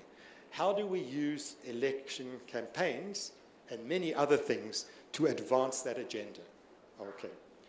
And thirdly, as we've always said consistently, and I've heard comrades from the floor correctly saying this in the course of this Congress, our objective in regard to state power is not to secure party political, but working class hegemony over the state, as part, obviously, of our wider medium-term vision to build working class hegemony in all sides of power. Okay. So those are broad principles. But I think finally, I think this is final, comrades, you'll be pleased to hear, we must also not be lost just in all of these issues. Practically on the ground, whatever electoral choices we take, we must, combined with other alliance forces and other MDM forces and so on, we must immediately come out of this Congress, I believe, comrades, with key action elements which can reinforce whatever electoral option we take. But it's about building working class power, mobilizing and organization. For instance, something that was mentioned in the course of the Congress, let us support COSATU's Section 77 call for a general strike against state capture, regardless of what election options we take. And let's unify ourselves as a party and our alliance around that important call. Let us also begin emerging right from this Congress, also advance practical measures. So we're not just talking about which slate should win in December and blah, blah, blah, blah. I'm not saying it's unimportant. That we must talk to the plight of the working class and the poor. Unemployment, violence in communities, femicide, all of those challenges. We must practically come up with measures. And I think that Deputy President Cyril Ramaphosa made this point to us. Yes, we can have good slogans about second radical phase of the National Democratic Revolution and so on. But, that's nice metaphysical language. It's important from our point of view as a Communist Party. But what does an ordinary worker, a woman who's getting beaten up in her household, what does an unemployed or casualized worker, what does that mean to them? We must give practical content to that, as Comrade Chris always said. Socialism is about basic things. Bread, a job, personal security, those are the things. So how do we translate in practice coming out of this thing? I think that's the final point. Viva SACP! Viva the unity of the SACP! Viva the unity of our alliance! Amandla!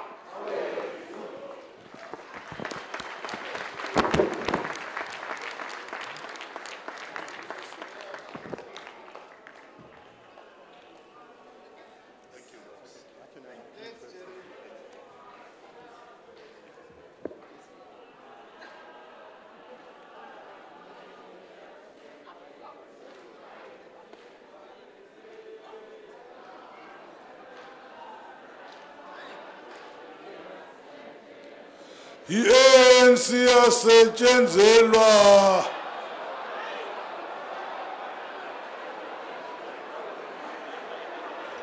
nifuna i-state power ngoku qhubani kaloku loo nto niyiqhubayo uthe niyitsholo phantsi nje.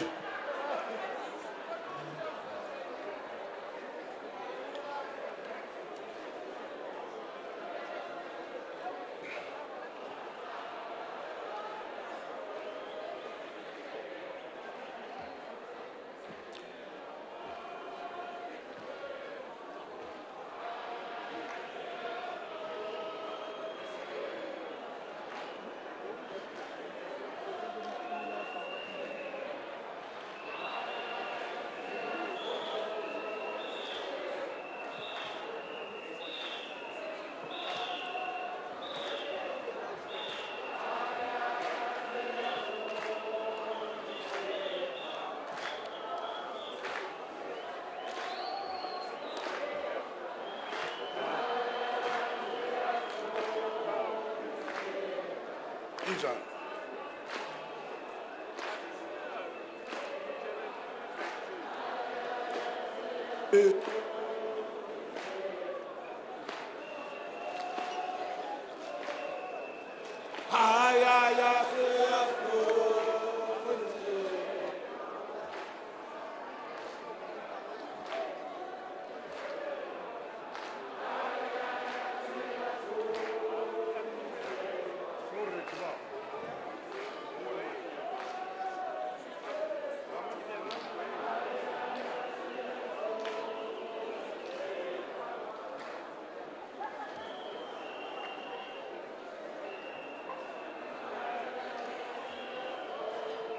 Amandla. Amandla. Nithi nifuna ukucula kodwa nicula kancinci. Let's continue, comrades. Comrades, just before we call the Deputy General Secretary, the first Deputy General Secretary, this announcement, one comrade has lost a J2 Samsung with a gold cover. It was in a light blue bag. Like an honest communist, I know that you'll bring it to me so that we give it to the owner. You might have had it by mistake. Nancy credit card or a check card, a Visa, FNB. Mr. K.A. Sibile. Iyakeka ke credit card. Khawuleza uzoyifumana. Comrades, I think the message is very clear. Let's go and debate, analyze the totality of the political landscape as we are debating on this issue. And part of that totality will also be the presentation by the churches, by the academics, on this subject of the state capture. Also, the veterans will be talking to us so that we have all the perspectives when we debate. But for now, so we're going to take this into the commissions. Yeah, we will debate,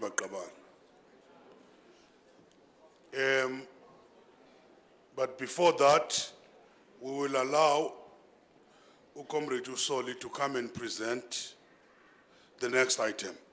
Comrade Mapai, organizational renewal.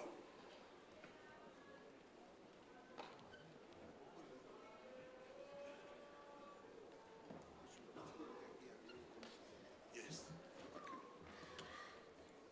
Amandla. Yeah, thank you, Comrade Chair. There should be some slides for those at the back. I'm trying to summarize this. You'll know it's a thick document. Like yesterday, I'll just gallop through the organizational renewal framework.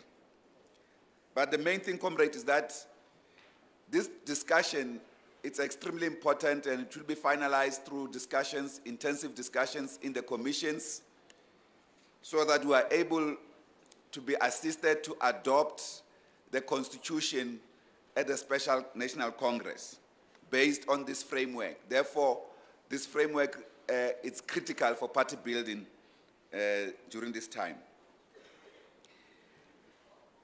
The context of this organizational renewal, firstly, it's structured to deal with the context of organizational renewal, as well as how to build a party in a constantly changing environment, and also having some international lessons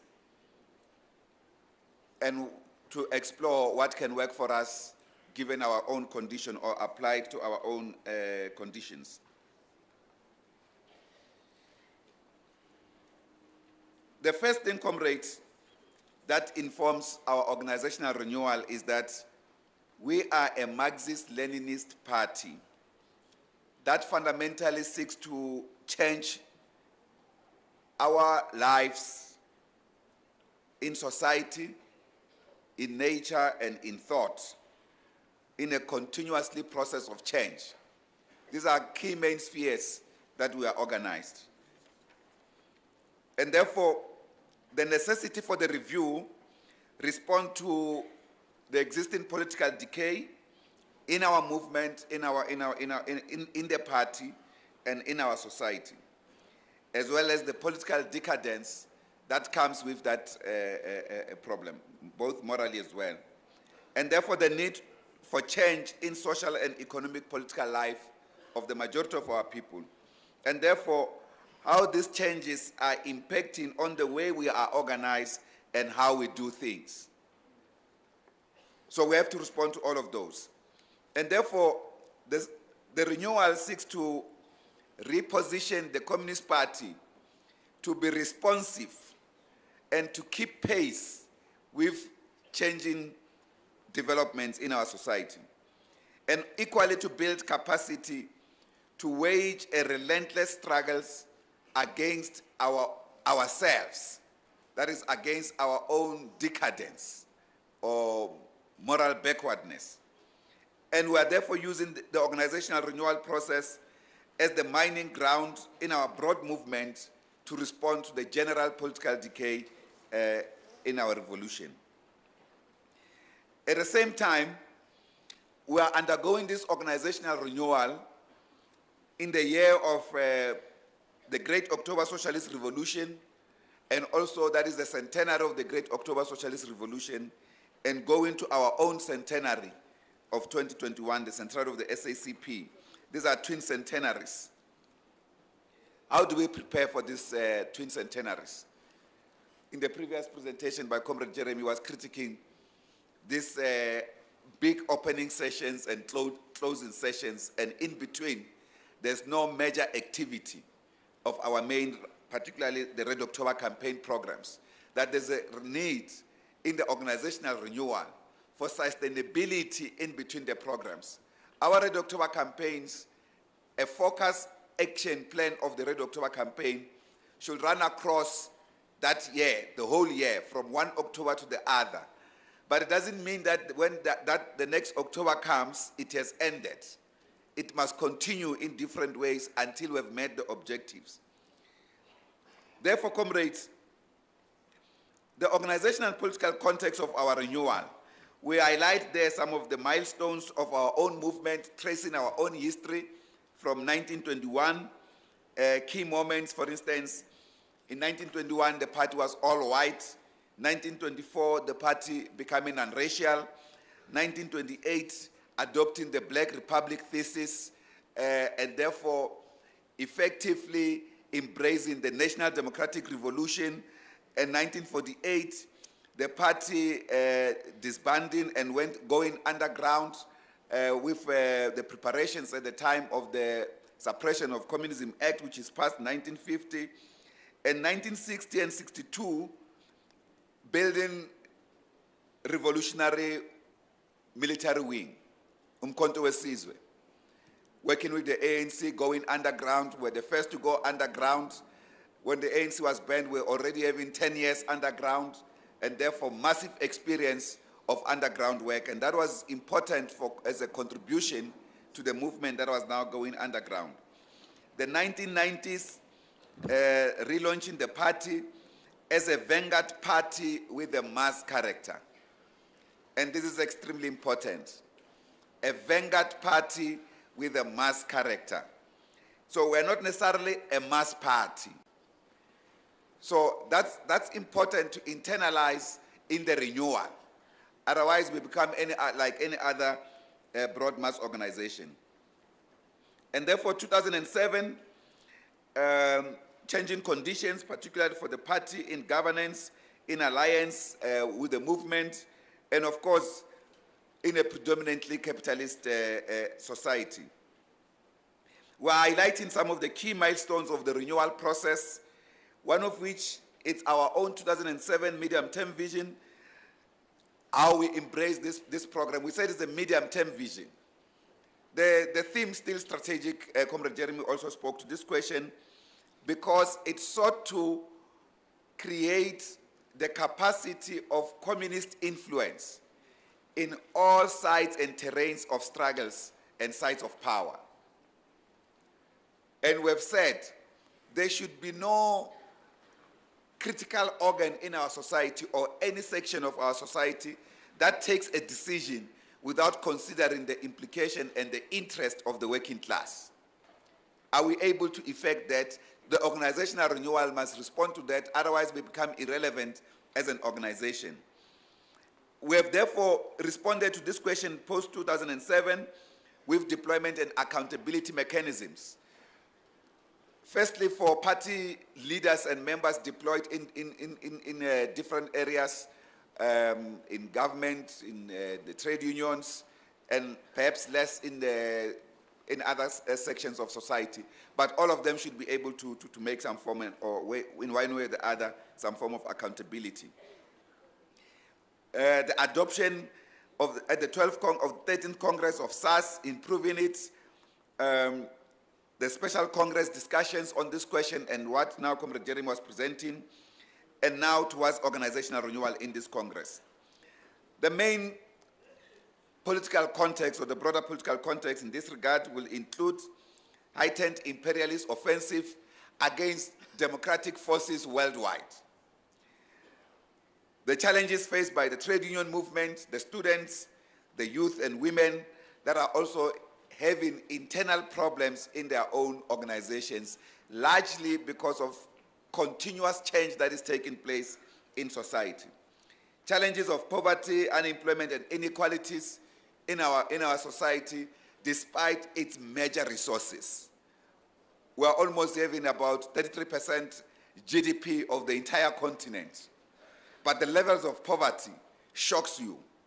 So how do we respond to this particular question as a movement? Challenges of corruption, impact of external and internal forces and their manipulation of local issues, and how all of this impact on our revolution.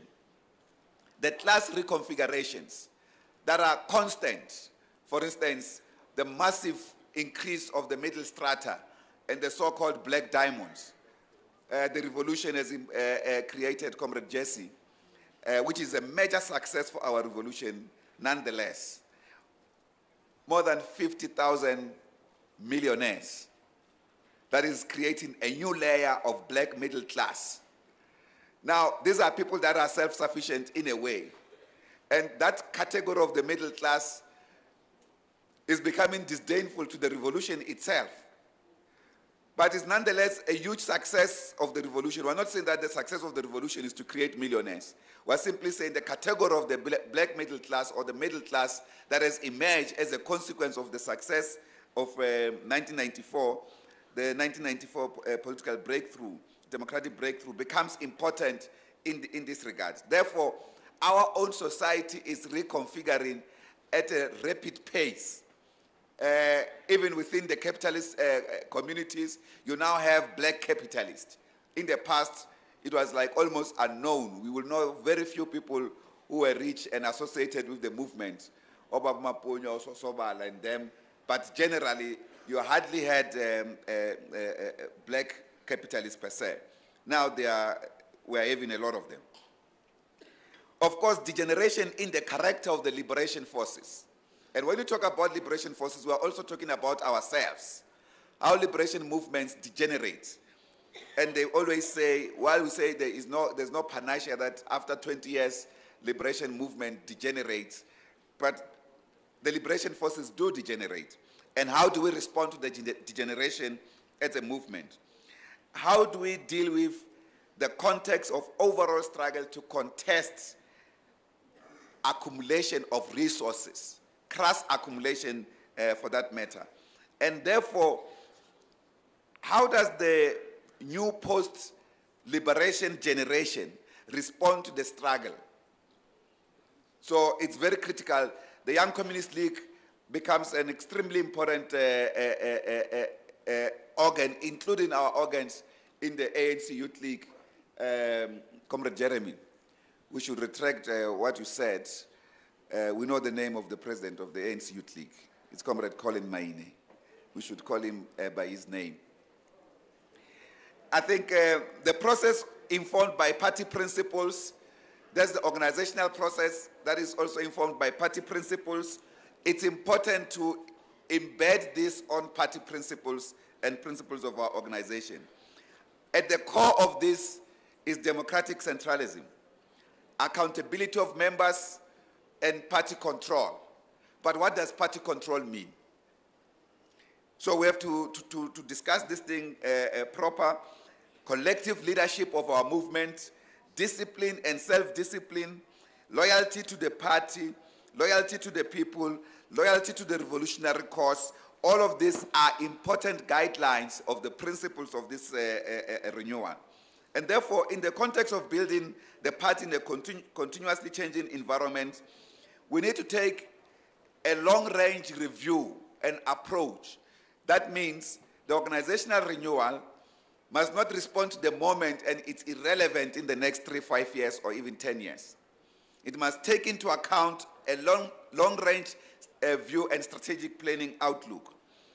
Therefore, the centrality of the party constitution becomes critical in that regard. And building the party from the grassroots becomes an important area. The centrality of the party constitution means we must change the constitution if we are to enter into constitutional amendment, Commissar Yunus Karim. We have to look into this question so that the party constitution becomes a political, ideological document that has got strategic orientation of its members. So if a member picks up the party constitution, they just only don't read about procedures, but they read about the content of this organization, what this organization is about, what it seeks to achieve, and in what key areas it is sought to embed itself and to advance its struggles.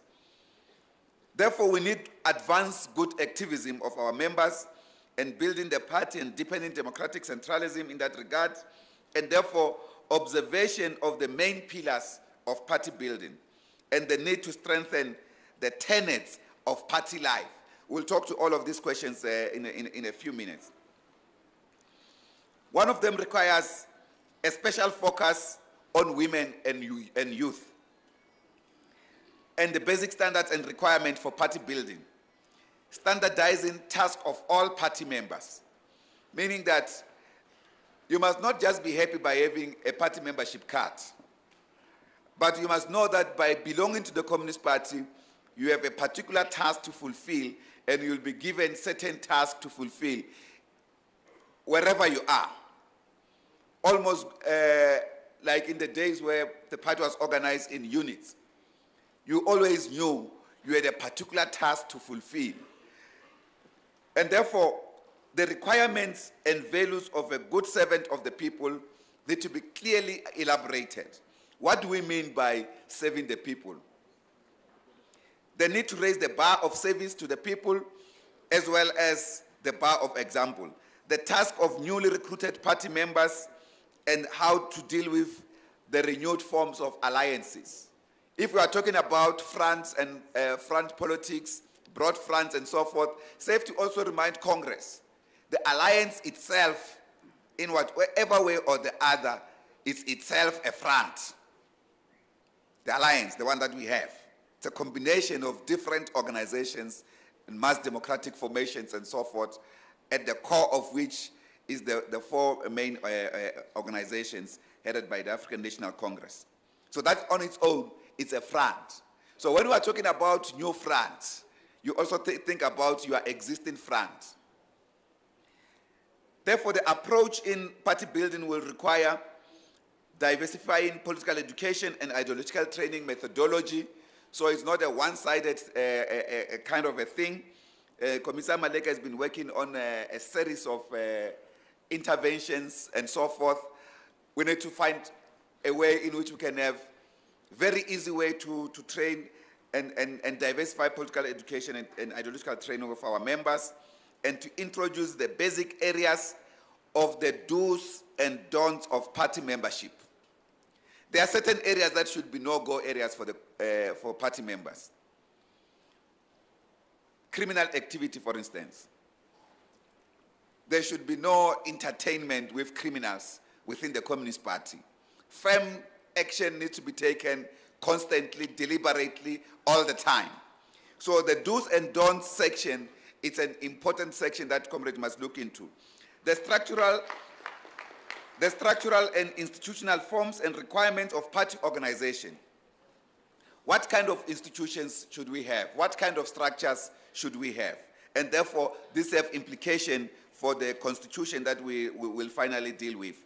Then we also look into international experiences. We're just giving you some examples of two parties. The Communist Party of China, we're just showing you, we're not saying follow it up. That party has got over 89 million members. and it's a massive society, 1.35 billion people. So we're not comparing ourselves necessarily to them. We're giving you an example of how one of the other parties in the world are organized. The Communist Party of China has got 205 members of the Central Committee. And they meet once a year. We meet 4 times a year. They meet once a year. When they meet, they discuss one topic. They don't discuss any other thing. In between the meeting, they commission research for the debate they're going to have in the next Central Committee meeting. We discuss many things. We overproduce ideas and lack the implementation of the many ideas that we produce. They have a discipline inspection of 130 members. And these members of the discipline inspection are elected by Congress. They have the same power or level of capacity as that of the Central Committee. They are not a substructure of the Central Committee. In our movement, for instance, the ANC has attempted this with the Integrity Commission, but as a substructure of the NEC.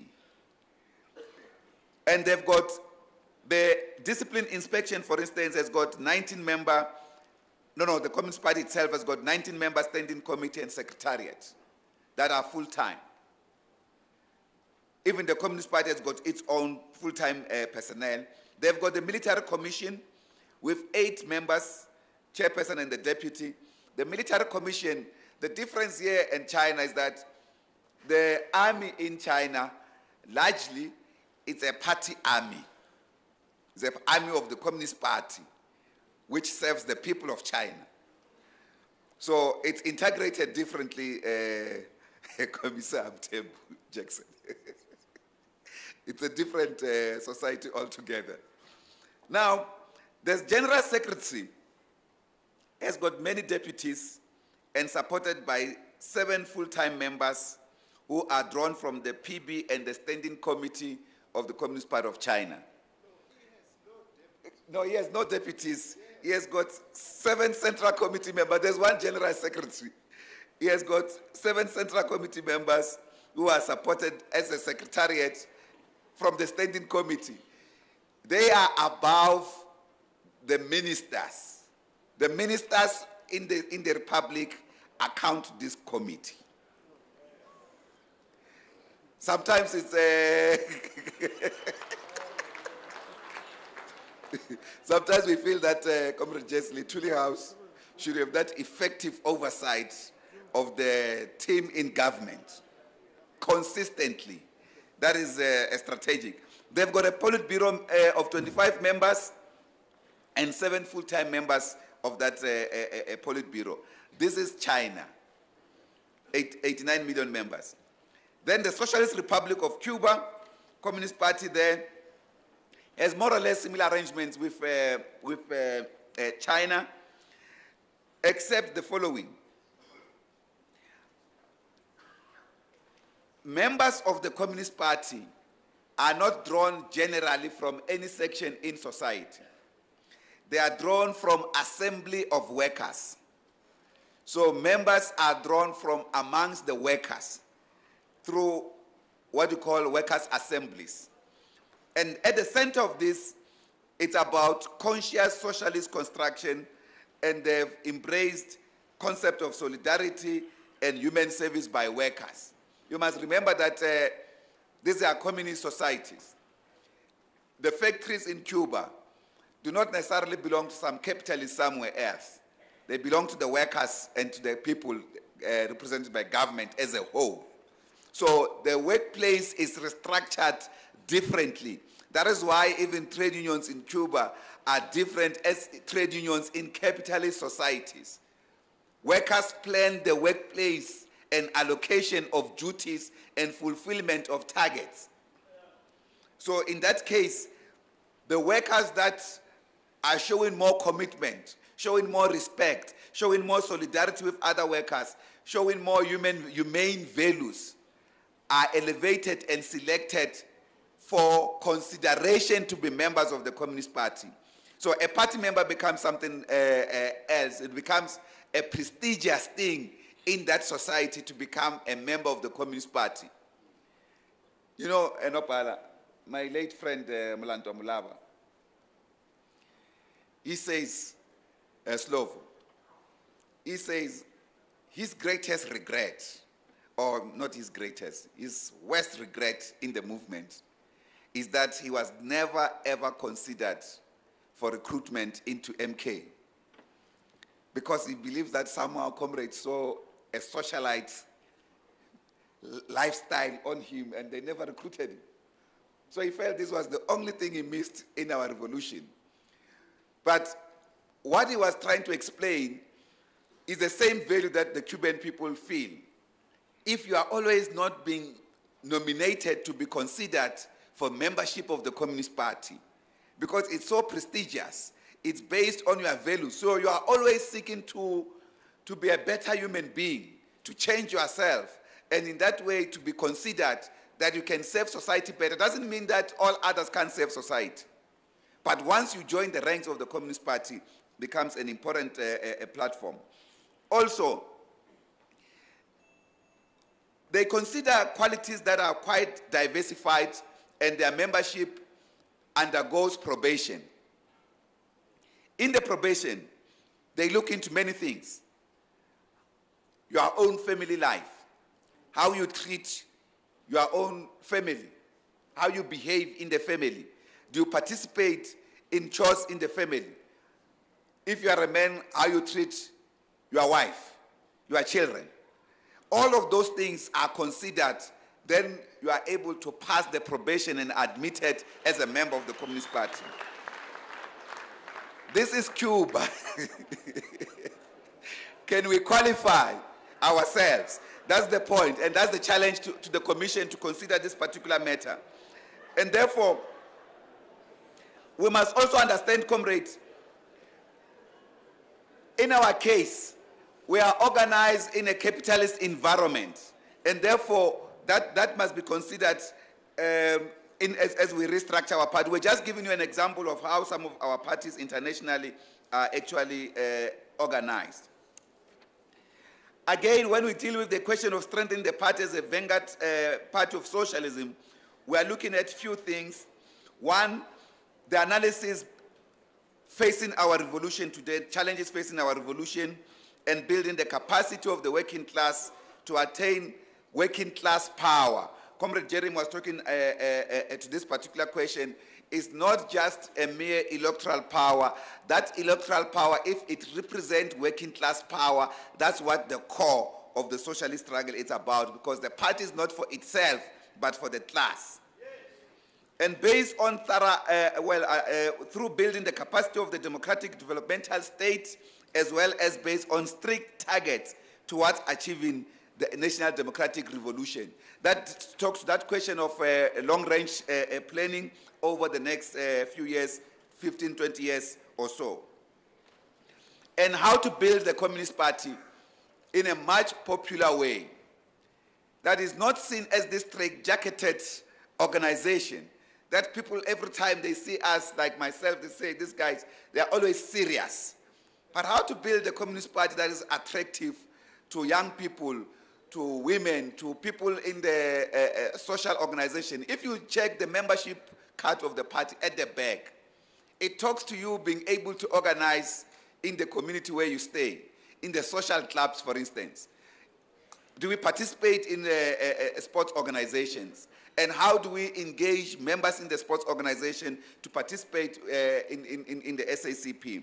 When we had the Imbizo, we had people from different sports organizations that came to participate in our Imbizo. Can they be committed to participate with us in the construction of socialism? So this is a conscious process. Now we outlined then what we call the first task, which is partly political, that we need to articulate our principles and policies and guidelines for building party unity all the time. and to elevate the value of the party constitution, to espouse the prime values of the SACP, its ideology, we have spoken to that earlier on, and to train members correctly on the constitution. And as we said, not to only adjudicate disputes and stuff. And political training of members as a prerequisite for political strength of the organization. That these documents must be able to guide party members. And the second key task is adherence to implement the principle of democratic centralism as a pillar of unity and cohesion. And we need to clarify the process of accountability and control of members and leaders, make members comprehend the basic tasks and pillars and the historic mission of the organization, improve organizational systems and policies guiding party operations. Comrade Joyce, yesterday when she spoke in the report, finance report, she spoke to the question of developing new systems. And the Congress also spoke to the question of a better membership system. I think there was a proposal from the Free State Province. And therefore, how to deepen or to use democratic centralism to deepen inner party democracy and coordination. We need to simplify the tasks, set parameters, and make organizational work exciting. That's very important. And therefore, the constitution should not just be a mechanical thing to guide operations and so forth, and as I said, to resolve disputes. We must also put the constitution at the core of defining the nature of our class struggle for socialism and its context, as captured properly by the Communist Manifesto, that the history of all is there to exist in society is the history of class struggle. So the renewal process has to take into consideration the existence of the stratas in our society. You can't embark on class struggle without understanding the changing correlation of class stratas in society. And therefore, the National Democratic Revolution in South Africa is also recognized colonialism of a special type as a problem. Now, we have highlighted, for instance, class composition of our South African society. There is the bourgeois class, the capitalist class, which is the property class, majority of whom are a white minority grouping in our society. And we have the working class, the non-property class, majority of whom are the black majority. So these are two contending class forces. In the middle is a strata of society called the middle strata. The intellectuals, the professionals, and so forth. At the same time, you also have a category which is part of the working class, which is the class of the lumpen proletariat. Very dangerous section of our society, particularly if it is not engaged in something serious. This is a category of many unemployed young people. They can easily veer into that strata of society. They have nothing to lose, as Marx will say, the lumpen proletariat. And they can be a destabilizing force against the revolution. So therefore, when we spoke to the question of responding to unemployment, to the question of the right to work campaign, it becomes significant and important to attract and link up with that particular section and also conscientize that particular section politically. Therefore, the renewal process as well must take into account the impact of imperialism on the nature of South African development path, as well as the development of capitalism in South Africa. This process must take into account as well the effects of capitalism and colonialism perpetuated through political, administrative, economic, social, and the spatial development divides that still haunt South African democratic environment today. And therefore, we must outline the main pillars of party building, which this document seeks to talk to. Amongst those is the correct practice of democratic centralism. It's an important tool.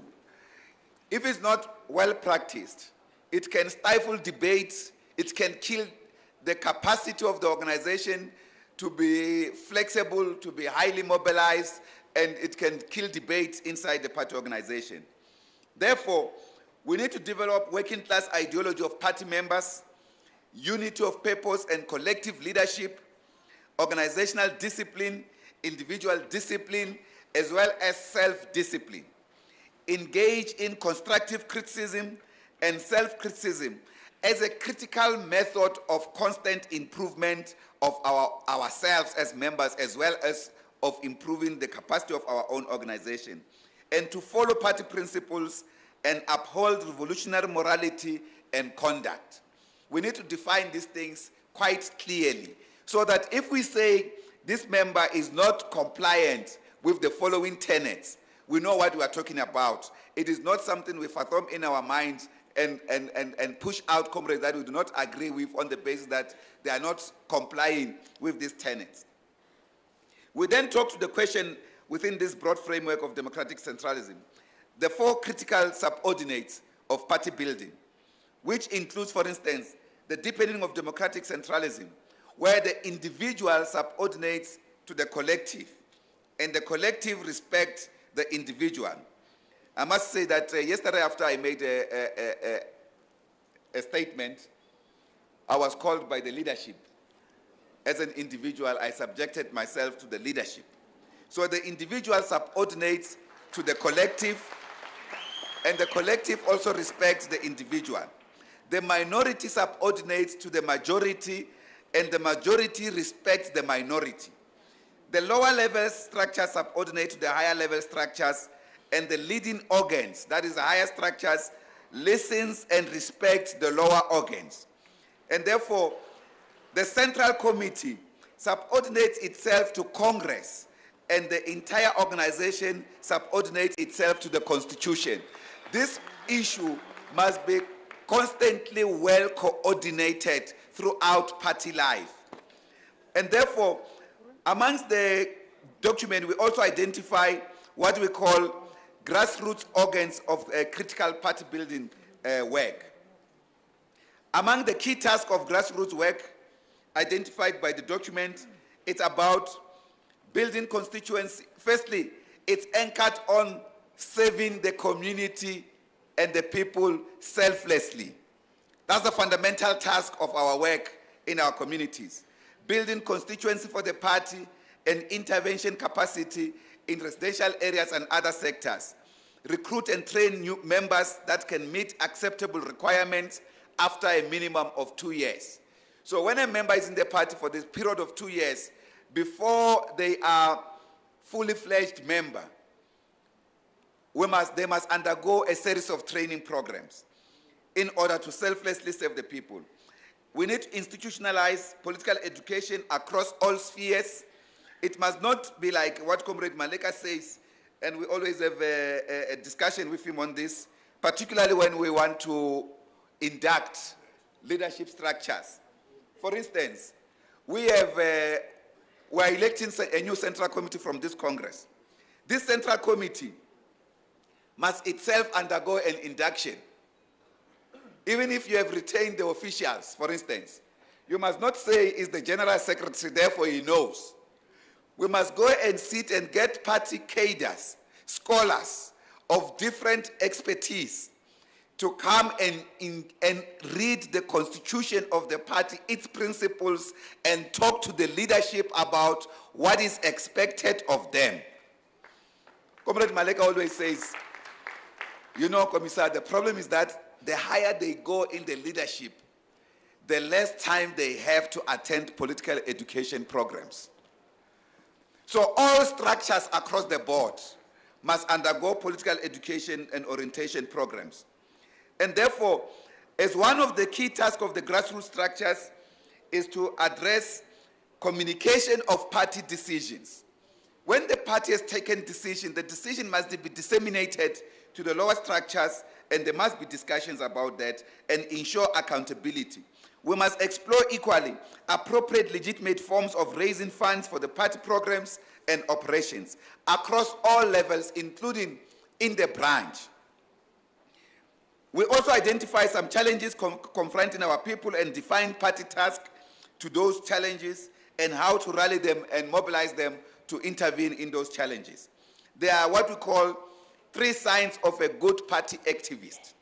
Not a good, but a good party activist. 1, the Communist Party member must always be with the masses, rooted amongst the masses. They must serve them and take community issues. I must tell you, Nopala, I'm extremely impressed with our Deputy Provincial Secretary of the party in the Western Cape, Comrade Barry Michel from Hout Bay. He has been leading the struggles of the community of Hout Bay for a long, long time. And all the time when that community is in crisis, you will see party caders right at the forefront. And therefore, the party caders must visit the people, engage with them, invite them to community meetings convened by the Communist Party to talk with them. Like what we did in Njanga. When Ubaba Philip Dlamini was killed, he was not a member of the Communist Party as we indicated. He had attended a party-convened meeting. But in those areas, for instance, we must also protect our meetings, must not allow thugs and criminals to come and disrupt our meetings.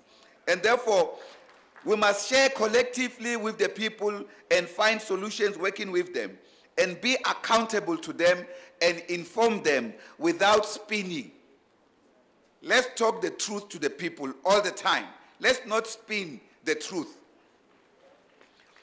The tenets of party life, which are still in the mission of the party, that is to fight and defeat capitalism, the capitalist system. So therefore, these tenets are within that party system. One of them is to live a simple life, modestly and honestly. To be a good example of being a good servant and of solidarity, of humility and empathy. To be a member of the community who is part of that community, who works with that particular to search for solutions. These are what we call the 3 tenets of a good party life. And that we need to develop mechanisms and basic standards for party building, and we must identify what are some of these standards and what should be the requirement of these standards and what should change of the existing standards. But some ideas around setting up these standards include, amongst others, the following. Service to the party and its members through introduction of voluntary hours to the party. That means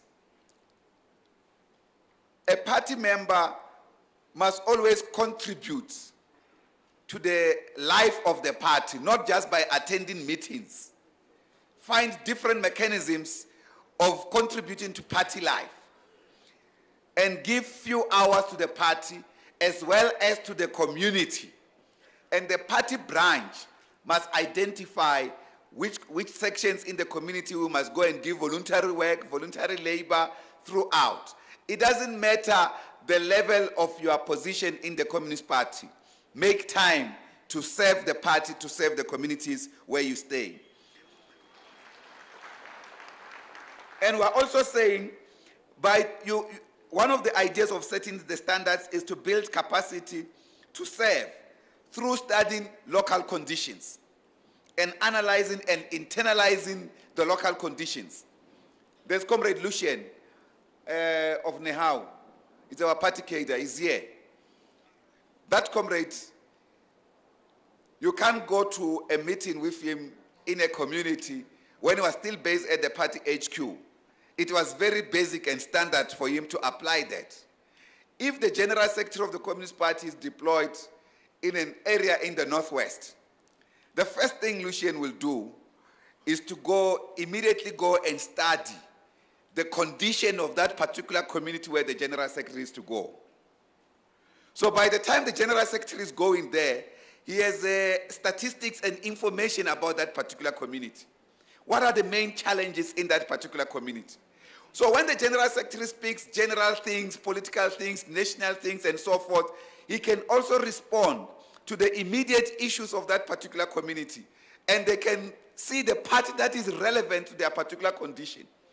So the party cadres and structures must understand their own localities and communities. what ticks that particular community, what troubles that particular community. And therefore, the question of tasking all party members and abolishing the interface of party members only through meetings becomes an important standard and requirement. We need to discuss that. Equally, do we need a fully fledged commission for discipline and revolutionary morality in the Communist Party? It may be different from that one of China, but we are proposing that we consider that. Therefore, the basic standards for raising the bar of service to the people in the party and in the liberation movement, in the leadership to the party and the community and other social spheres, as well as issues of revolutionary morality, discipline and self-discipline, and the ideological battlefield. We are raising some few issues in this regard. One of those is raising the bar of leadership requirement of the party and the community. When we experimented through the African National Congress in the election process, that we must nominate ANC local councillor candidates from the community, and a very important avenue of rooting the movement amongst the people. We went to some of the communities. Some of the communities nominated well-known criminals and gangsters. Yes. And when the ANC said, no, but we can't take this guy, the people said, no, but that's at the choice of the community. Of course, it was not only one category. I'm just highlighting one point. So in this case, comrade, it means raising the bar of leadership requirements of the party and of the Communist Party in the community requires party cadres who behaves well and are respected by their own communities. Not people who are criminals, who are having authority of society by fear.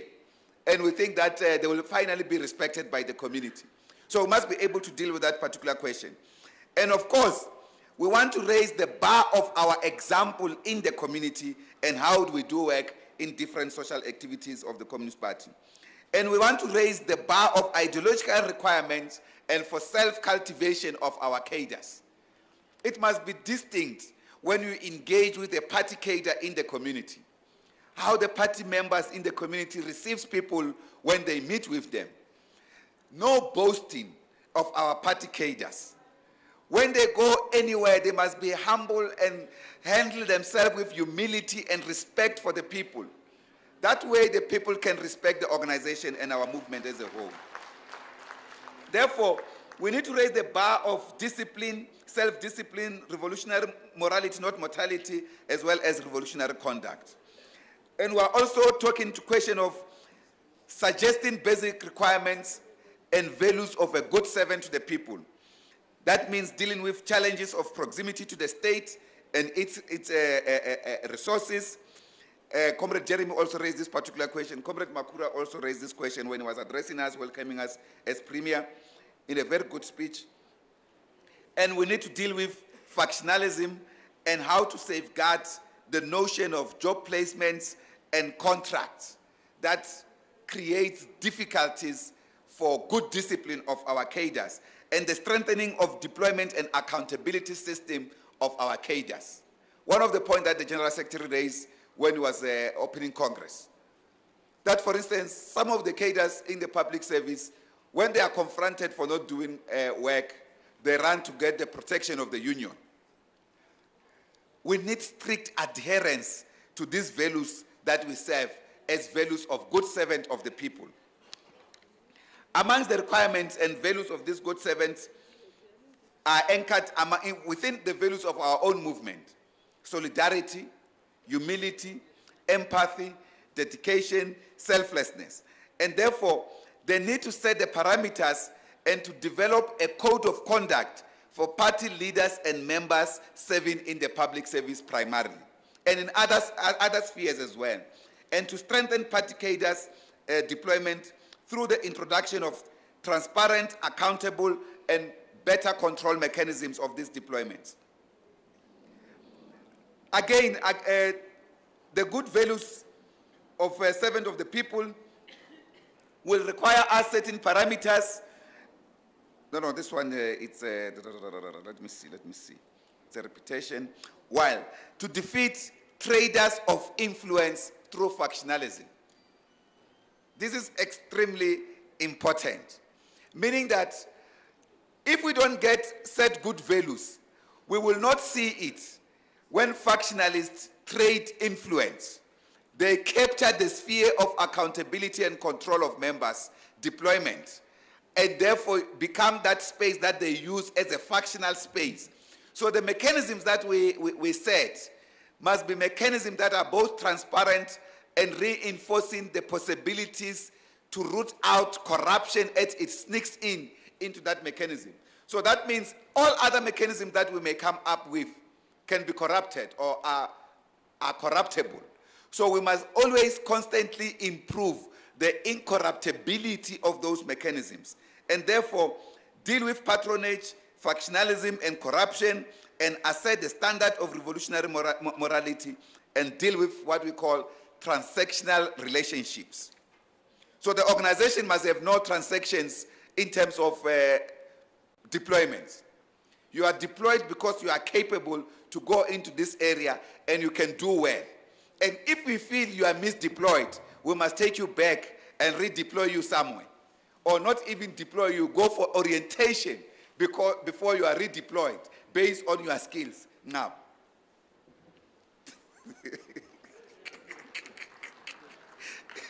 it's not just given that because it is you, you will always be deployed.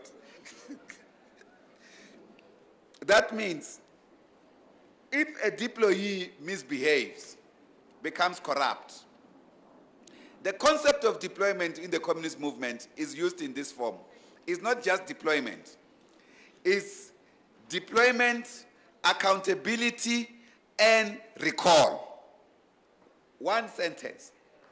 Deployment, accountability, and recall. Therefore, we need to clearly define these questions and also define the new task of newly recruited members. For instance, many branches, for instance, recruit new members. Sometimes they are not inducted. There's not even an orientation program for those new members. And all of a sudden, these members assume leadership role. We need to define this thing and integrate new members into our methods of work. Encourage and assist members to read and learn about the Communist Party, about the Alliance, and about our revolutionary theory and its practice. And therefore, deployment of interim members to do basic tasks of serving the people. This is part of the orientation of new members.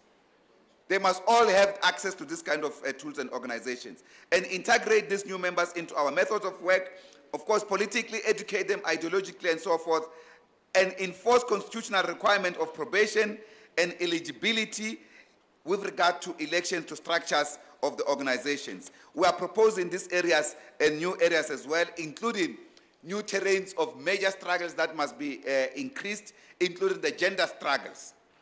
And in this case, for instance, party cadres and leaders must lead by example in deepening the mobilization of women and in respecting women.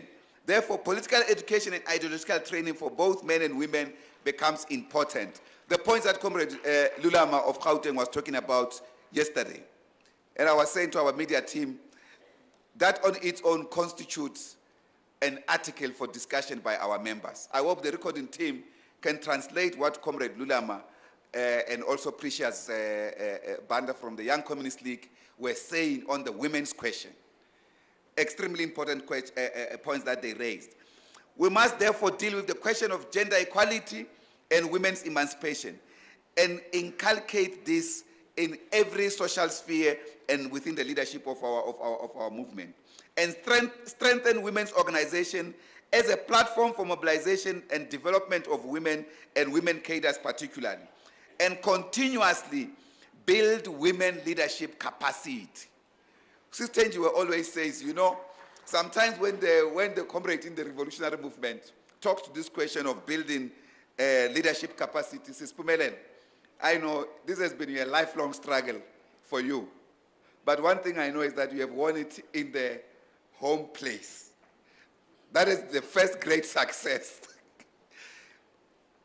this question used to trouble Sister Angie. She says, you know, thina bafazi we are always told ukuthi sizawuhlala siphekwa asikazi sivuthwe. It must not be for that. Ours should be constant development of women cadres and their capacity to come into the movement and contribute effectively. So it must not be used as a tool to sideline women cadres in participation in our movement. And therefore, we must intensify mobilization against patriarchy and unequal power relations between men and women in society. And also we talk to the question of youth, and that the future of society depends on the practical and spiritual molding of young people.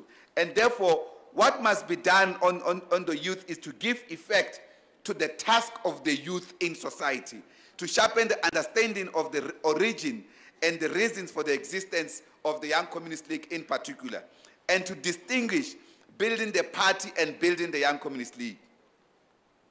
There were many debates about this question of the Young Communist League. One of the issues, for instance, we discussed very thoroughly in the rebuilding process. Comrade Dipuo Velas was the convener of the team to re-establish the Young Communist League on behalf of the 11th Congress Central Committee. We developed a discussion document that was dealing with the youth sector. And one of the key debates that arose was the question of the probation for youth and non-probation for youth. I belonged, Nopala, to the section on probation for youth, and we lost the debate. Myself and Comrade Malanto, we were on one side. And Comrade Zico and Makuku were on the other side. We both developed two discussion documents, and our discussion document was defeated. So we accepted that youth, it's a strata of society. It must be broad. There should be no probation. But I see now that, Comrade Mlu, the Young Communist League is gravitating towards that question of probation for the youth. Now, we have to deeply debate this question about the youth in society and their role, and how widespread they are as a strata, not a class. And that they can belong in different, they can come from families with different classes, but they are a strata of society. Therefore, building the party must be different from building the Young Communist League, because the party is a class party. The Young Communist League is a strata, a youth category, a category of society. And therefore, we need to strengthen organizational programs and communist education of the youth, particularly the youth of our party, but also imbue general young people in society with communist ideas.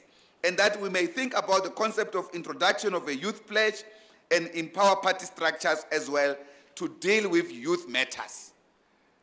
In the Special National Congress, Comrade Yeshen Pillay, the national chairperson of the Young Communist League, presented a document where he argued against the concept of ageism, that sometimes the Communist Party treats the YCL as an organization of children, not young people. You must remember that when Karl Marx wrote the Communist Manifesto, Nopala, he was 28 years. And when Patrice Lumumba took power, he was equally 28 years. And Fidel as well, he was in that range with Che Guevara, around 28, 33 years.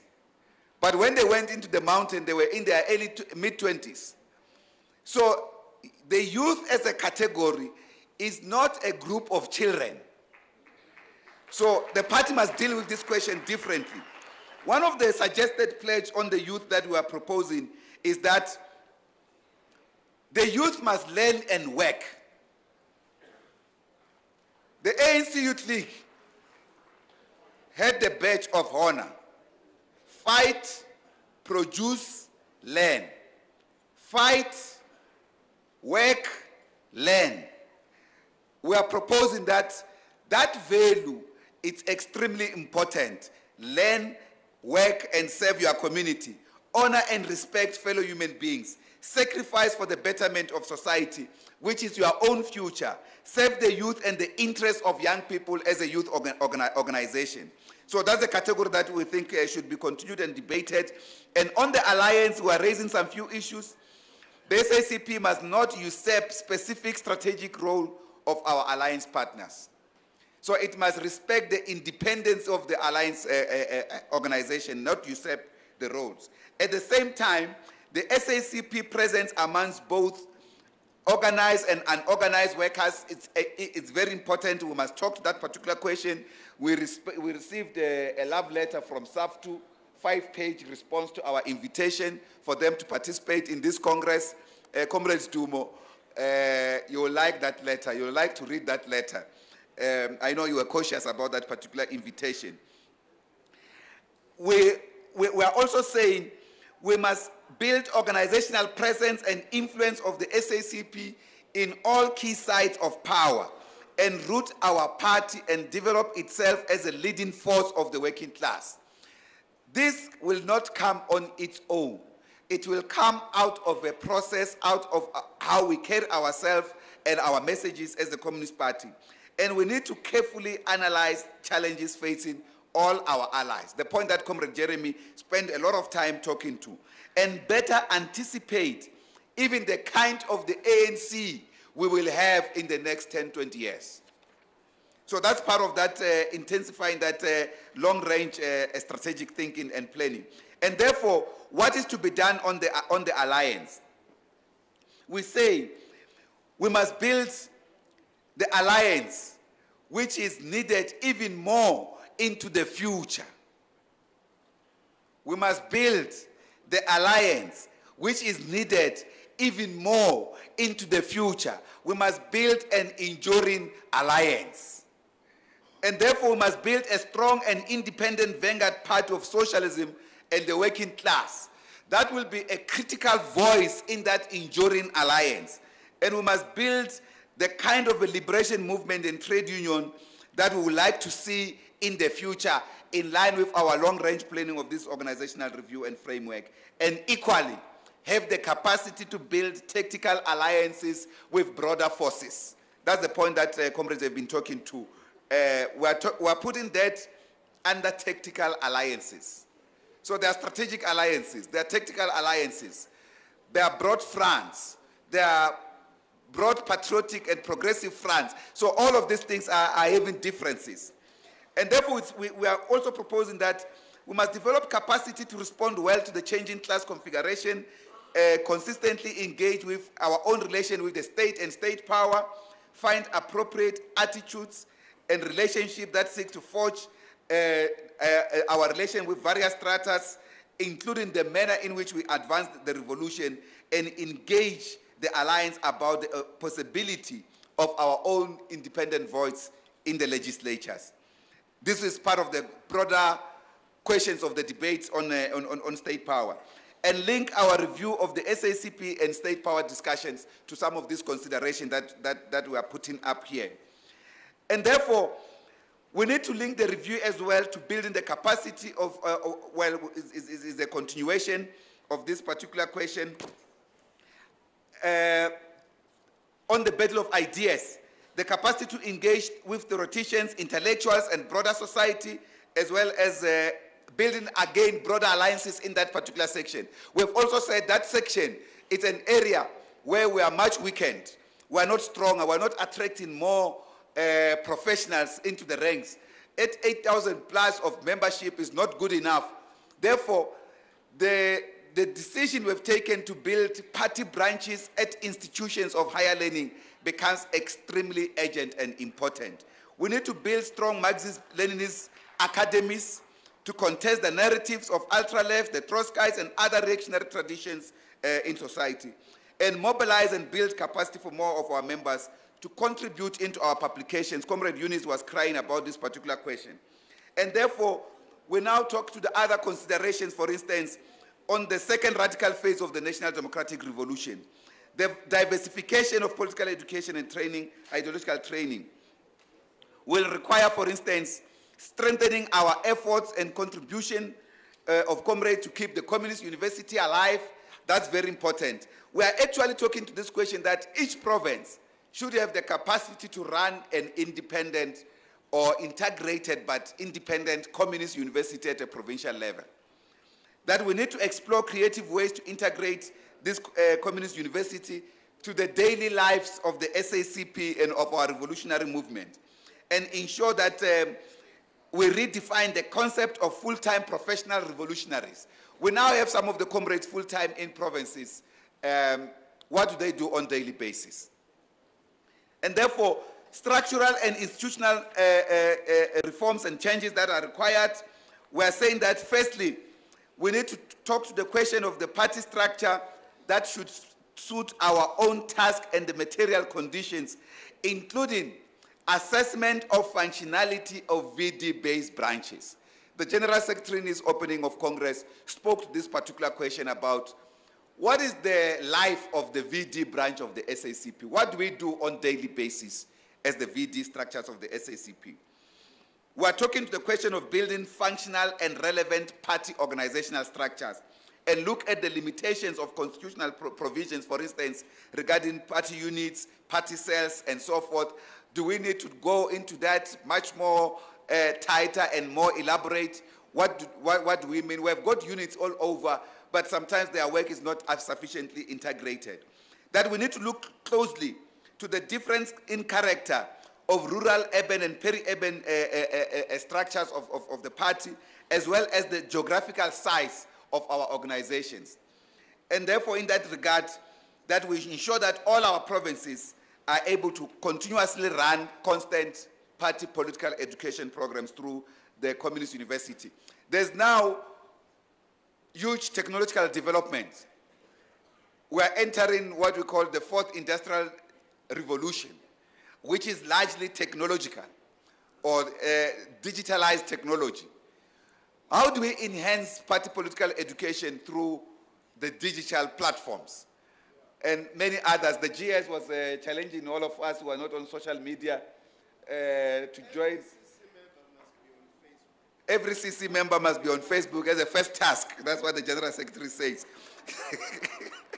So WhatsApps and so forth. How do we use these platforms as well for party political education? We identify here the different areas of sites of power in relation to our program, South African Road to Socialism, SAS, the workplace, the ideology, the state, the economy. We call it the wise community. This is the creation of Comrade Madala Masuku. So in these sites of struggle, the workplace, the ideology, the economy, the state, the international, the community, and the environment, which Comrade Madala calls the wise international community. We need to have programs that are ideological as well, that can be measured constantly. We have also highlighted some of the questions that the comrades should consider in the commissions. For instance, what should constitute the key task of party building in each pillar of SAS? In the workplace, in the community, in the international, in the state, what should constitute this key task of party building? What should be our political and organizational response to the current conditions? What are the main challenges faced by the Communist Party that is organized in a capitalist society like our society?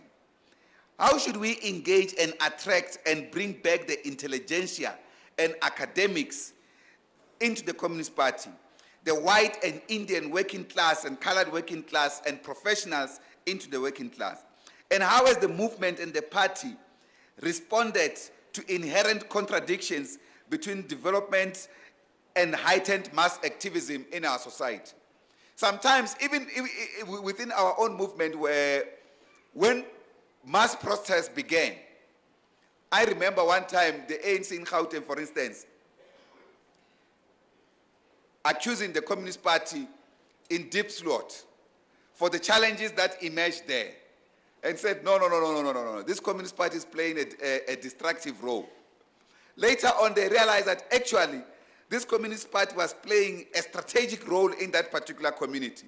So how do we respond as a movement broadly, and the Communist Party in particular, to this heightened mass activism across our society? What are the SACP's major strengths, weaknesses, and abilities and disabilities? How should we mobilize the NGO sector to advance the national democratic revolution? What are the possible implications of party organizational review process to the alliance? How should we build an independent SACP, militant working class party of socialism under our conditions? And what are the SACP's major ideological and organizational structural weaknesses that we must address? Again, what kind of a cadre we need to carry out the task of the reorganization? What is the role of the YCL in the organizational review process? These and other questions, comrade, that are broadly in your documents and in other documents should be considered by the commissions. We're just trying to give you highlights. I'm sorry it took a little bit longer, but these are some of the challenges that we feel that the organizational review process must respond to. And therefore, from that review process, the point that the General Secretary spoke to about the leadership question then arises. That is why we've said, don't rush. Discuss what the party must be, how it should be, and therefore look into the requirements. Throughout this process that we are talking to, have we developed the necessary cadre to carry out this task? On that particular basis, we can then also begin to discuss the leadership question of the Communist Party to carry out this new party organization that we are trying to build. Amandla! Forward to a party of socialism, forward! Thank you very much, Comrade Chair.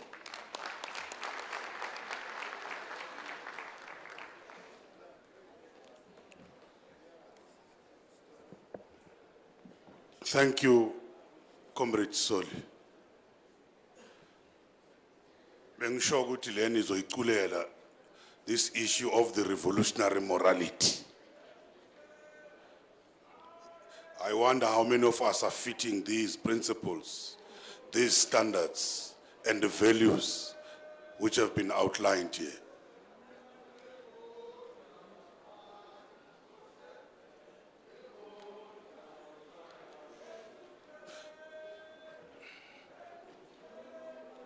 Amandla, ibambe comrade, ibambe.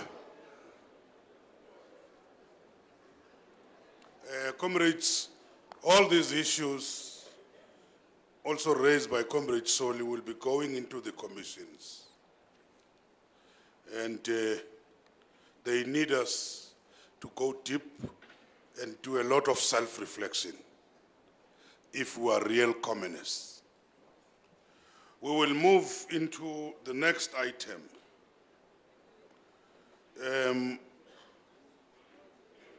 You notice that item 33 is the presentation by the South African Council of Churches, and 34, it's a presentation of state capture by the academics. We're collapsing that into one. They are working together. And our last item after that is going to be the speaker from the veterans. Can we request the following to come up stage? The three academics who are here, Professor Ivor Chipkin from VETS, and Mr. Kule Duma from Stellenbosch, and Lumki Lemondi from VETS. Can we ask them to come up the stage so that they can lead with their input? Can we also request Comrade Trevor to come to the stage?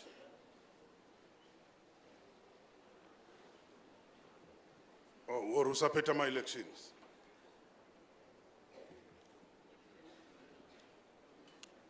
Come this way, guys. Come this way. Who started?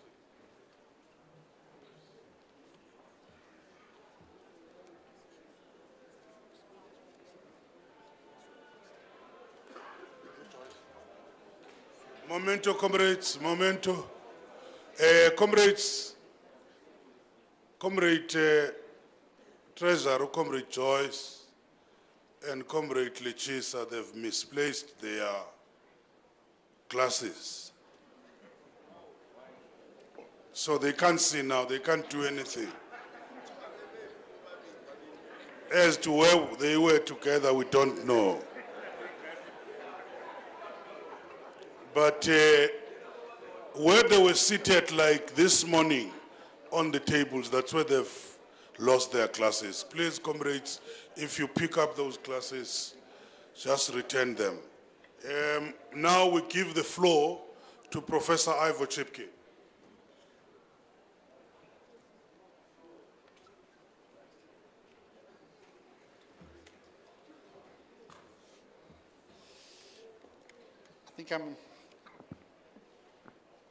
Good afternoon. My name is Ivo Chipkin. I'm the director of an institute at WITS called the Public Affairs Research Institute. And I'm very honored to be here to address you and with my colleagues here to give you an overview of the report which we produced called The Betrayal of the Promise. And maybe I should start with some background to the report and how it comes into existence.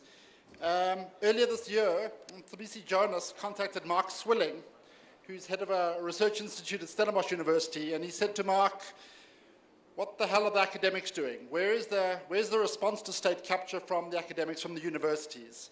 And the truth is, a mea culpa is required.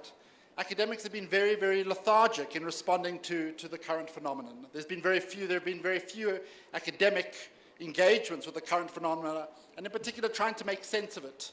So the journalists like Amabogani and other journalists have done quite extraordinary work at uncovering some of the stories that we're all familiar with, over-familiar with, but there hasn't really been an analysis which joins the dots, which helps us make sense of what we're dealing with. There are a whole lot of terms which are currently in circulation with which we are familiar with, notions like corruption, for example, terms like state capture. But what we wanted to do was explore those terms and see whether those are the best concepts for trying to understand the current phenomena. So what we've tried to do in this report is that we've tried to introduce a whole range of concepts which we think have greater explanatory power in the current situation. So what we've done is we've gathered a lot of data from a whole variety of sources, court documents, government documents, documents from political parties, a lot of statistical information, a lot of financial data, and we've analyzed it together. This is information that's already in the public domain, but what the originality of the report is to bring this information for the first time together and analyze it and read it collectively. The title, Betrayal of the Promise, we drew it from a speech which BC Jonas gave in Newton Hague earlier this year, although he hasn't been part of the process. And what I think is exciting is that this report forms part of what I think is a growing civil society response to this phenomena. So there's the South African Council of Churches conference at the end of last year. There's been the unburdening panel of the South African Council of Churches, and hopefully they'll speak more about that.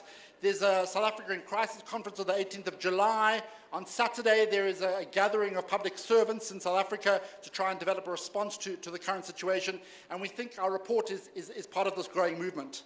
I think what is very exciting about this, about what is emerging in South Africa, is a sense, is a depth of democratic feeling in South Africa, and a remobilization of civil society organizations in defense of public servants. I think that's unprecedented.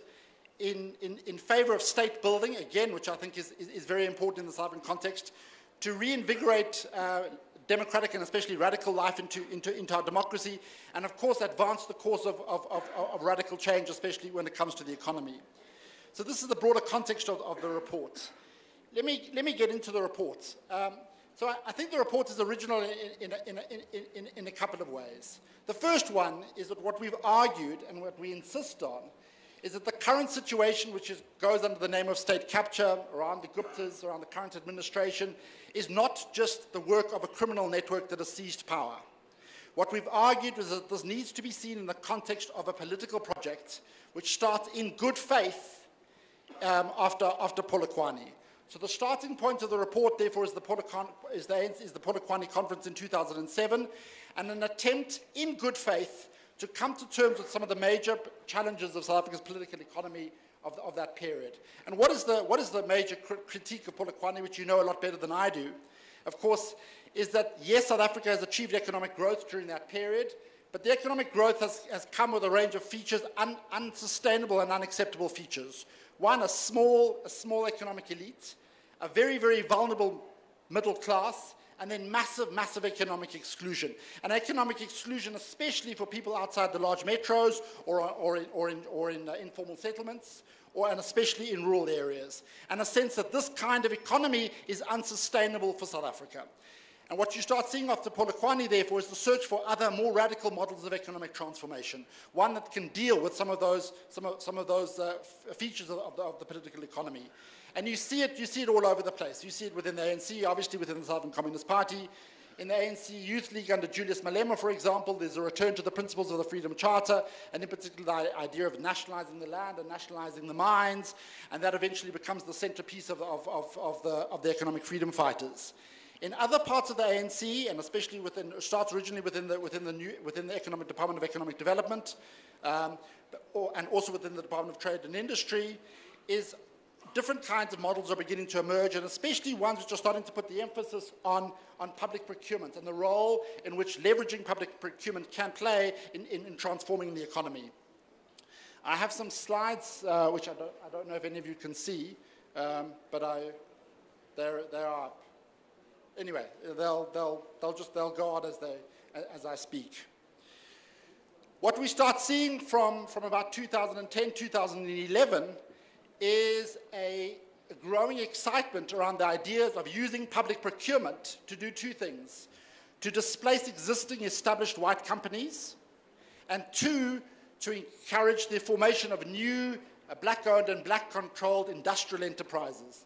So there's a sense that one can transform the economy in a positive and progressive way by leveraging the procurement budgets of state-owned enterprises. And I think these are worthwhile and worthy ideas, and there's lots of legitimate excitement around these ideas.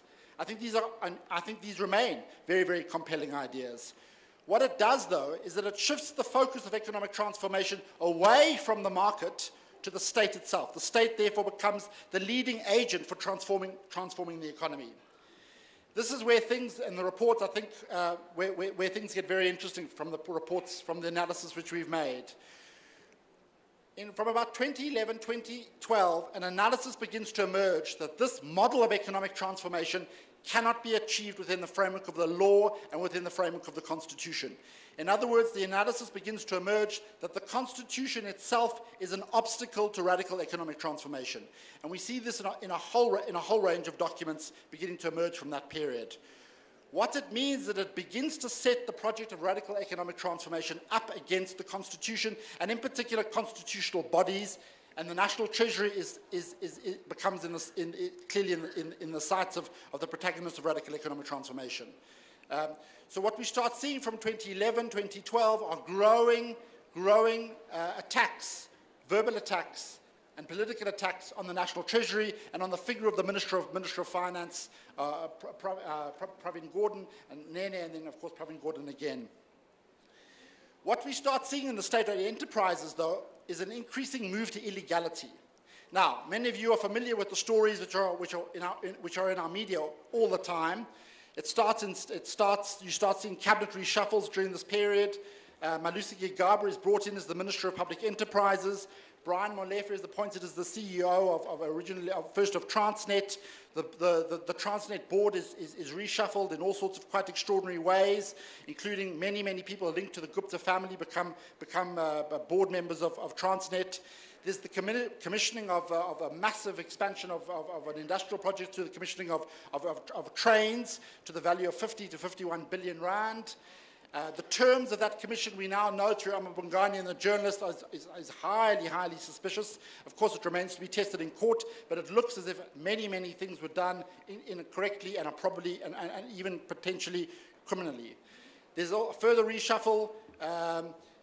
Brian Molefe's moved to Transnet, and we start seeing huge amounts of illegal activity starting to happen around the coal mines. You know all these stories. But let me give you an example of the consequences for you and I as ordinary people and for South African development.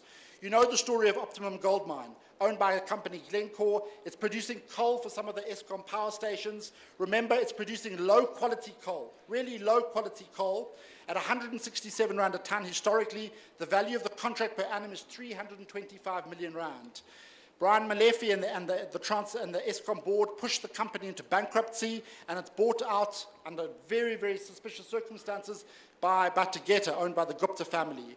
What we see almost immediately, which is just extraordinary, the value of the contract goes from 325 million rand a year to unimaginable amount, 7 billion rand a year. It's the same pile of low-quality coal that originally Eskom was paying 325 million rand. They are suddenly, when the Guptas own the mine, they're paying 7 billion rand. And what we're able to show in that report is that that money is largely leaving the country. So, as we argue the project moves towards a growing illegality, so the project starts setting itself up against state institutions. I mentioned the National Treasury, and we know what happens in National Treasury. Growing assaults on the figure of the minister and on the institution itself. But at the same time, there are assaults on other institutions of the state, especially those institutions involved in investigative work. By 2011, 2012, SARS, of course, we know again, under the leadership of Pravin Gordhan, has built itself up into the most extraordinary institution collecting taxation, but it's also built up quite a formidable investigative capacity. Is an assault on SARS. The commissioner is commissioner leaves. The entire leadership is suspended under very dubious and worrying circumstances. The circumstances are worth repeating, though. They're part of a pattern. A dodgy intelligence report emerges, alleging that there's a rogue unit in SARS. You know the story. It lands in the Sunday Times, whose journalistic standards have been compromised. Endless, week after week, there are stories of a rogue unit and illegal activity of SARS. SARS then brings in a new leadership under Tomoyani, who suspends the existing leadership, launches a dodgy investigation, again by KPMG, whose name keeps coming up, which recommends that there's some illegal activity, and the purge is completed. We see the same thing happening at the Hawks. Dodgy intelligence reports emerge, alleging, for example, that General Boyson is involved in a Cato Manor hit squad. It's used to suspend him. He's investigating high-profile people in KZN. General Shadrach Sibiya investigating Mdluli from Crime Intelligence. Again, a dodgy intelligence report emerges claiming that he's involved in the illegal rendition of Zimbabweans. He's suspended. Anwar Dramat, head of Hawks nationally. Again, a dodgy intelligence report emerges claiming that he's involved in the illegal rendition of Zimbabweans, and so it goes on. What we start seeing during this period then is fundamental institutions which are integral to our democracy and to the performance of the state are being weakened. SARS, the Hawks, the NPA, of course, and then, of course, the National Treasury. What we're seeing in this period, and this is what we argue, is the emergence of what we call a shadow state. What this means essentially is that key decision-making, key political decision-making is increasingly starting to happen not in formal constitutional bodies, not in government, not even in cabinet, but increasingly in informal networks and what we call kitchen cabinets, loose associations of people coming together to make key decisions, of which Saxonwold in Johannesburg is just one of them. The key argument, though, is essentially what is happening is that key decision-making is moving out of formal institutions, and especially it's moving away from the ANC itself and outside the tripartite alliance. Essentially, the argument we're making is, during this process, we are seeing three things coming together: an assault on the state, the weakening of state institutions, and we know the importance that the state needs to play in South Africa's development trajectory, the weakening of South Africa's constitution and democracy, the weakening of the tripartite alliance, are coming together. And ultimately, of course, this project is not developmental because we're seeing huge amounts of money leaving the country. We estimate now that around 40 billion rand has left the country in the last 5 years, just through this particular network of people. So let me come to an end here. I think we have to understand that this is not just a criminal group that has seized power, that there is a political conviction which underpins it. The conviction is this, that the Constitution and South Africa's democracy are obstacles to real radical economic transformation, and hence the move to illegality and even criminality is both necessary and legitimate. And what it means is that if we're going to produce a real project of radical economic transformation in South Africa, which I think is there's widespread agreement, and especially here, that this is absolutely necessary, what is required is to reaffirm a commitment both to state building, to South Africa's constitution and to democracy, and a project of radical economic transformation which has wide and inclusive benefit. So that's, broadly speaking, the report and the argument that we've made. My colleague will go into details in some further areas.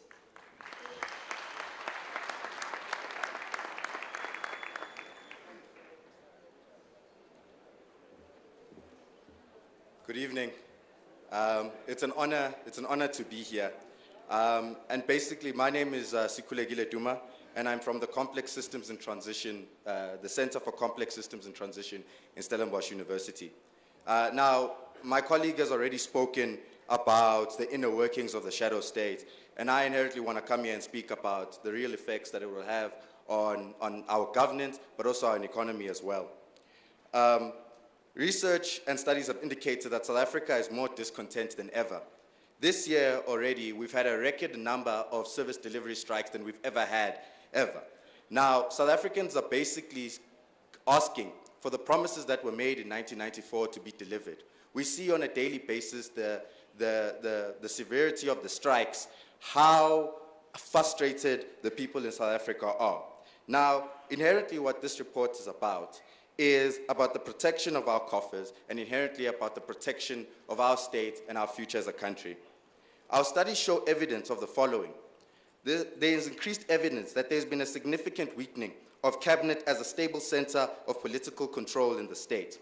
This includes a new collapse of the South African rent-seeking system. Cabinet meetings have been described as badly managed and poorly chaired. In essence, they have been informalized. This allows the influence of what we call kitchen cabinets, informal structures of trusted influences that fall outside of the cabinet. Evidence points that cabinet decisions are no longer considered significant by the bureaucracy in the state. Our evidence confirms that in numerous occasions, issues have been brought forward to cabinet for decisions and ministers have confronted the issues for the first time. In such cases, documentation has not been circulated beforehand and not gone through key agencies such as the National Treasury, the Department of Planning, Monitoring, and Evaluation. There is a generally understood assumption that the issues that come through a member in a particular in-group and is supported by the President, then the role of the Cabinet in that case is to rubber stamp the decision taken elsewhere. This was the case with many deals such as the nuclear deal. Of concern as well is the fragmentation of power across the state and its retreat into the shadowy networks outside former architecture of government. The state has ballooned more than ever before. This ballooning of government, which started in 2009, was presented as a desire to improve the effectiveness of the state. Instead, this large growth in government system, especially cabinet expansion, has compounded compounded massive problems within the state. So if there was a feeling that the state was not performing before, that feeling is made greater. Now, it has accompanied the growth of the shadow state and moved managerial centers of control outside the state to personalized network, which is what we call kitchen cabinets. Now, inherently, what is problematic about this, or what is actually wrong, to be frank, is that in South Africa, we have pride in our democracy. We have trust that when we elect our officials, they make decisions on behalf of us. But when unelected officials are making decisions on behalf of us, can we really call ourselves a democracy? Now, on the numbers side, where I think this will hit home, in 2011, the total procurement budget of 13 SOEs, which is not all of them, was 212 billion rands. Eskom alone constituted 74 billion rands of that. Now, in the report, a lot of the state capture that has been taking place has happened within Eskom, so this is of particular worry. It is well known that the function of SOEs is to transform society and provide a basis for inclusive growth and a better life for many South Africans. It has been mentioned by my colleague that the political project of state patcher finds expression in our SOEs. SOEs have become the focus because they don't need approval from Treasury to spend their budgets. This is provided that they follow procurement regulations. But of course, as our report has shown, this is not always the case. Linked to this is the issue of guarantees. With guarantees, state entities such as Eskom can borrow from private lenders and banks to finance investments. If the government entities default on interest payments, banks have first call on the South African fiscus. Public institutions in 2016-2017 have guarantees worth 477 billion rands. 308 billion is currently exposed, which means it's already been used. If the current trend continues, many of our entities will be unable to pay their interest, meaning defaults will happen and private lenders will have first access to our fiscus. Now, what this means is that if 477 billion is called in 1 year, then the country will be bankrupt. There's no if or buts about that. And if the country is bankrupt, considering the fact that we need services delivered, we need education delivered, then inherently the country itself will collapse. It has already been mentioned that how junk status is important, but I'd like to repeat and say, because our interest rates have gone up because of junk status, we now have to pay more, which makes it more difficult to pay. Junk status also shakes the confidence of the people who we owe, the lenders who we owe money. Inherently, this is about governance, and this is about the very future of our economy. I'm a young person myself. I must inherit this. Many young people must inherit this. And so this is why it's very important. Thank you.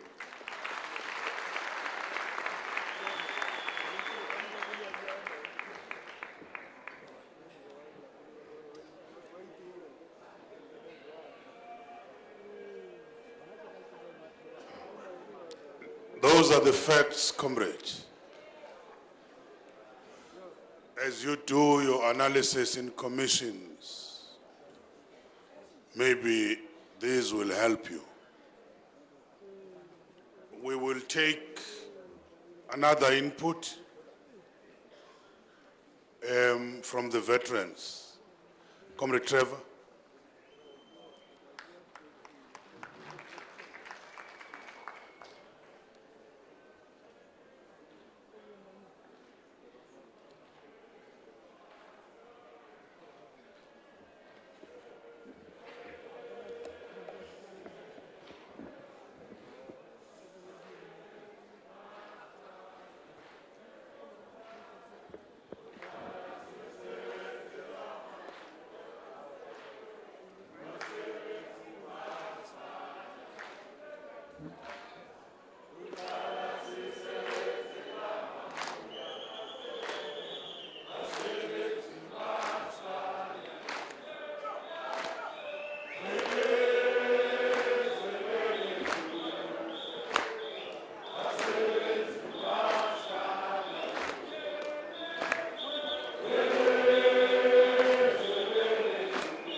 Amandla ngawethu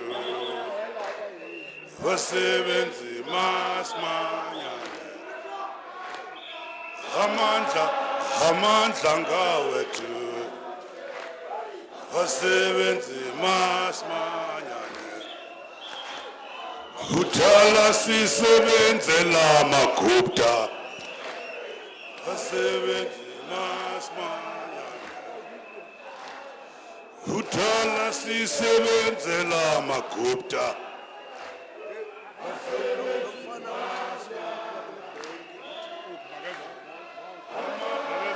amandla ngawethu basebenzi masimanyane amandla ngawethu basebenzi masimanyane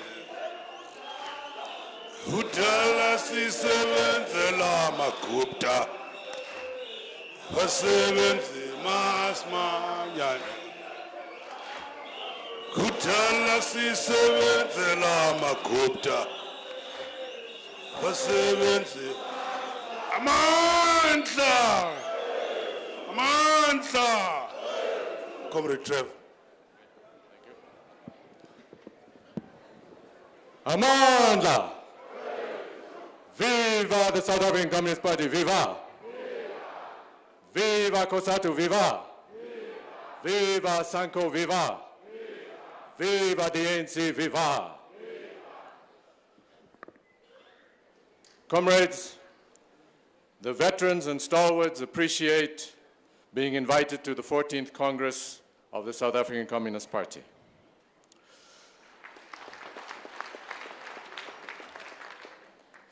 This Congress occurs at a time that there is a crisis of unprecedented proportion that faces both our country and our glorious movement to liberate the people, particularly the working class and the poor and the marginalized, from exploitation, poverty, and patriarchy.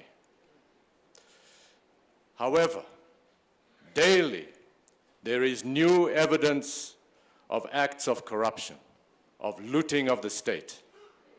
Daily, there is evidence of this or that minister involved with a single family, the Guptas whose tentacles have reached into ministries, parastatals, national, provincial, and local governments. The gains made in the last 23 years are being rolled back. Our economy, which was growing, is now gone into recession. Workers are being retrenched on a massive scale. People's homes are being repossessed. The gap between the rich and the poor continues to rise. The organized working class is being fragmented into competing unions. Comrades, the most important thing is that in the midst of this crisis, that South Africans, all South Africans feel daily, is that our leaders refuse to acknowledge the crisis. The veterans and stalwarts in November last year presented a document called For the Sake of Our Future to the National Working Committee of the ANC, of which at its core was the call for a national consultative conference. And you may ask why an NCC, and we know that the SACP probably in October had also called for an NCC. The very organization of an NCC acknowledges that there is a crisis in the ANC, there is a crisis in our country. The first thing that you do when you're sick is you acknowledge that I'm sick and you go to the doctor. When you're in a hole and you want to get out, you stop digging.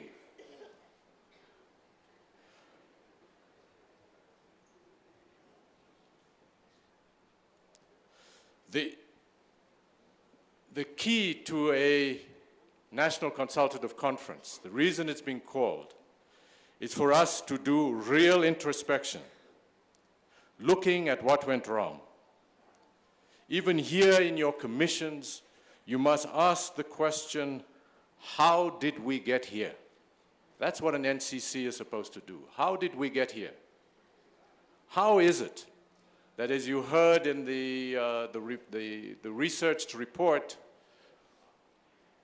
what is happening and the other events that are happening that I'll touch on later, how did we get here?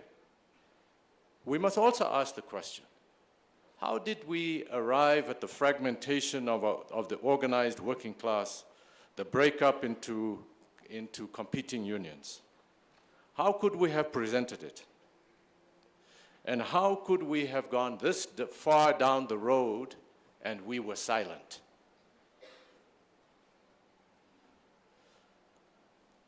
That is why, in this September, the stalwarts and veterans are going to organize a National Consultative Conference, and this NCC must be supported by the ANC and our movement. We must call on the ANC to support this and continue to call on the ANC to support a National Consultative Conference. So there can be introspection. We must call on our alliance partners, the South African Communist Party, COSATU and SANCO, to support such an NCC. And the reason we need to do that is I'll just touch on the questions that have been raised here in the report, Betrayal of Promise, by the academics, but also just touch on what was raised in the unburdening panel report of the South African Council of Churches. These reveal the systematic undermining of our state, not only for looting the state, but looting our economy. There is evidence that the South African Council of Churches has that it's not just taking businesses from white capital or white monopoly capital or small capital, but from black business, that the state has facilitated the Guptas taking over those businesses. The shuffling of cabinet and the changes to the state-owned entities, to the parastatals, in many cases for one purpose, to empower the looting of those parastatals. The capturing of the SOCs, the parastatals, to get tenders, to get joint ventures and tenders that take hundreds of millions. I heard in the news this morning talking about 182 million from the Free State that went to the wedding of the Guptas. The neutralizing of civil servants, competent civil servants who are ousted because they may say, no, this is not correct. Ministers acting in concert to shake down businesses. The meeting in Switzerland around the Guptas taking over Optimum Mines, and the amount of the project went up from 320 to 7 billion. Now, there was also a fine that was going to be imposed on Optimum Mines because of the quality of the coal. Is the fine being levied from the new Gupta-owned mine? No.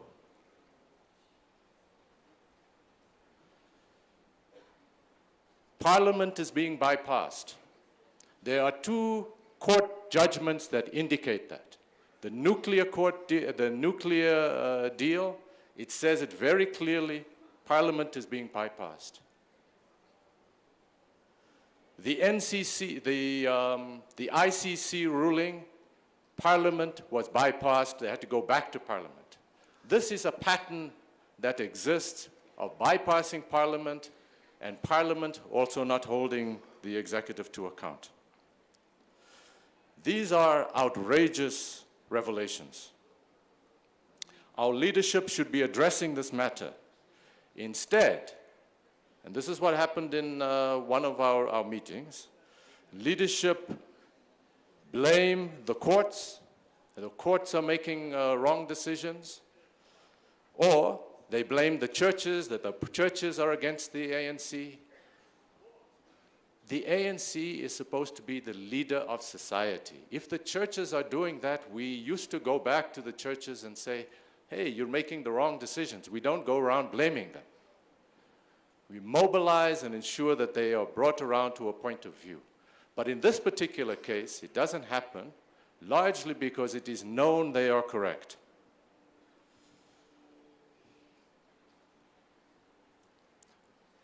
If you read in the paper today,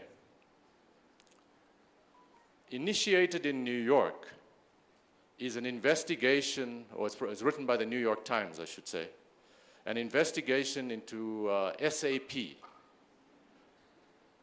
because of their relationship with the Guptas. There's an investigation in the UK because of their relationship with Bell Pottinger into the, because of their relationship with the Guptas. Private sector is doing investigations, yet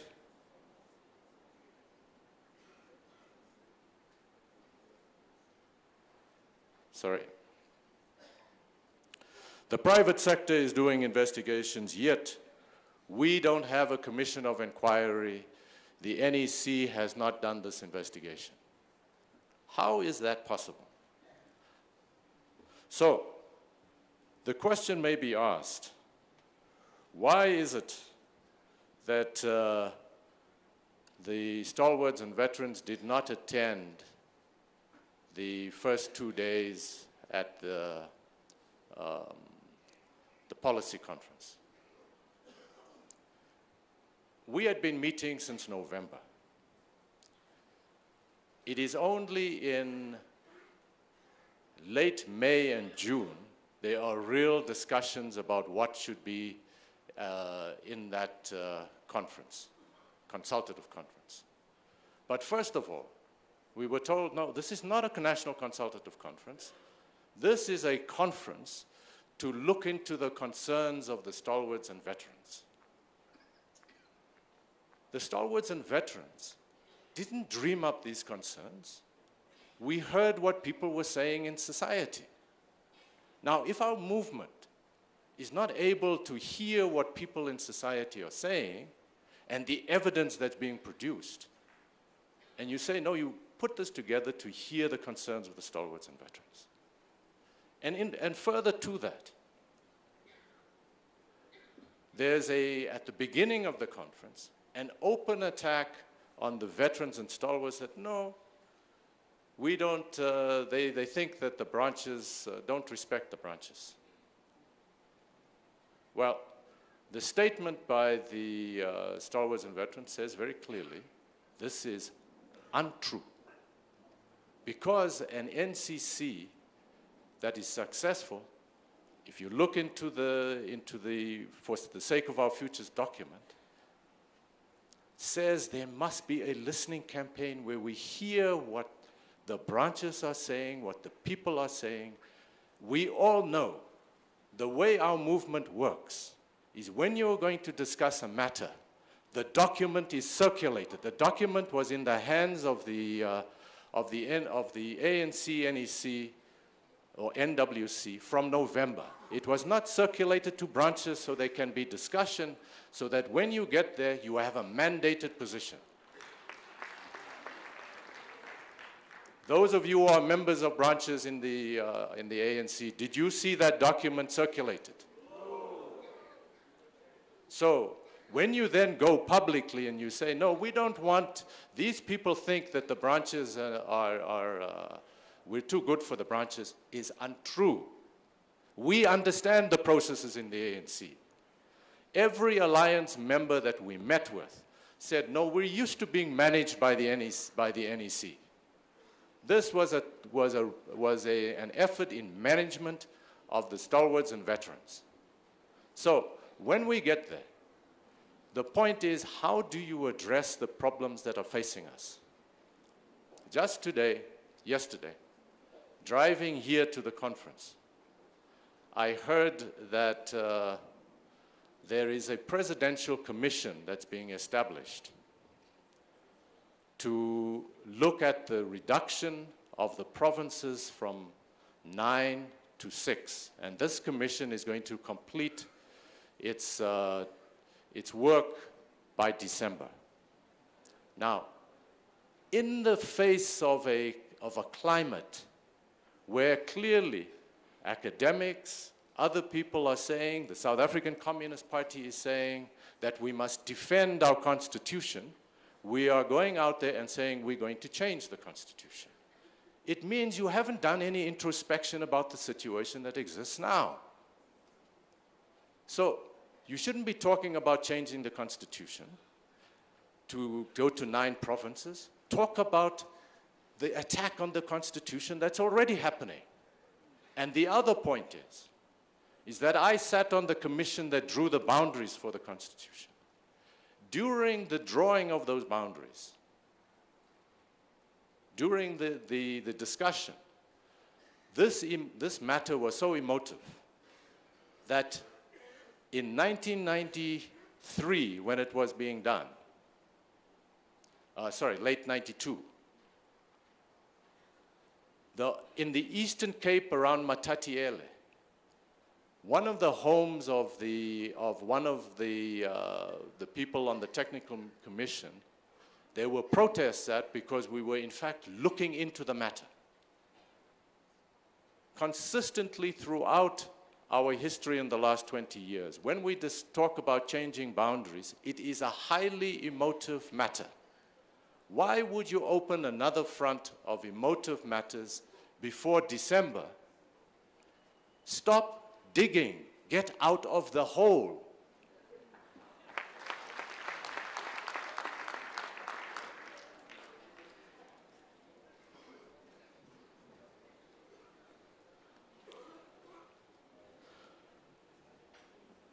So,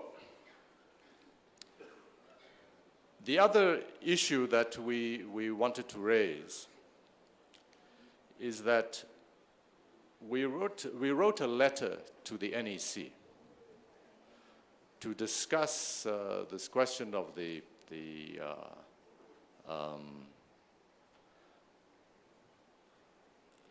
NCC, but also that the NEC should provide leadership.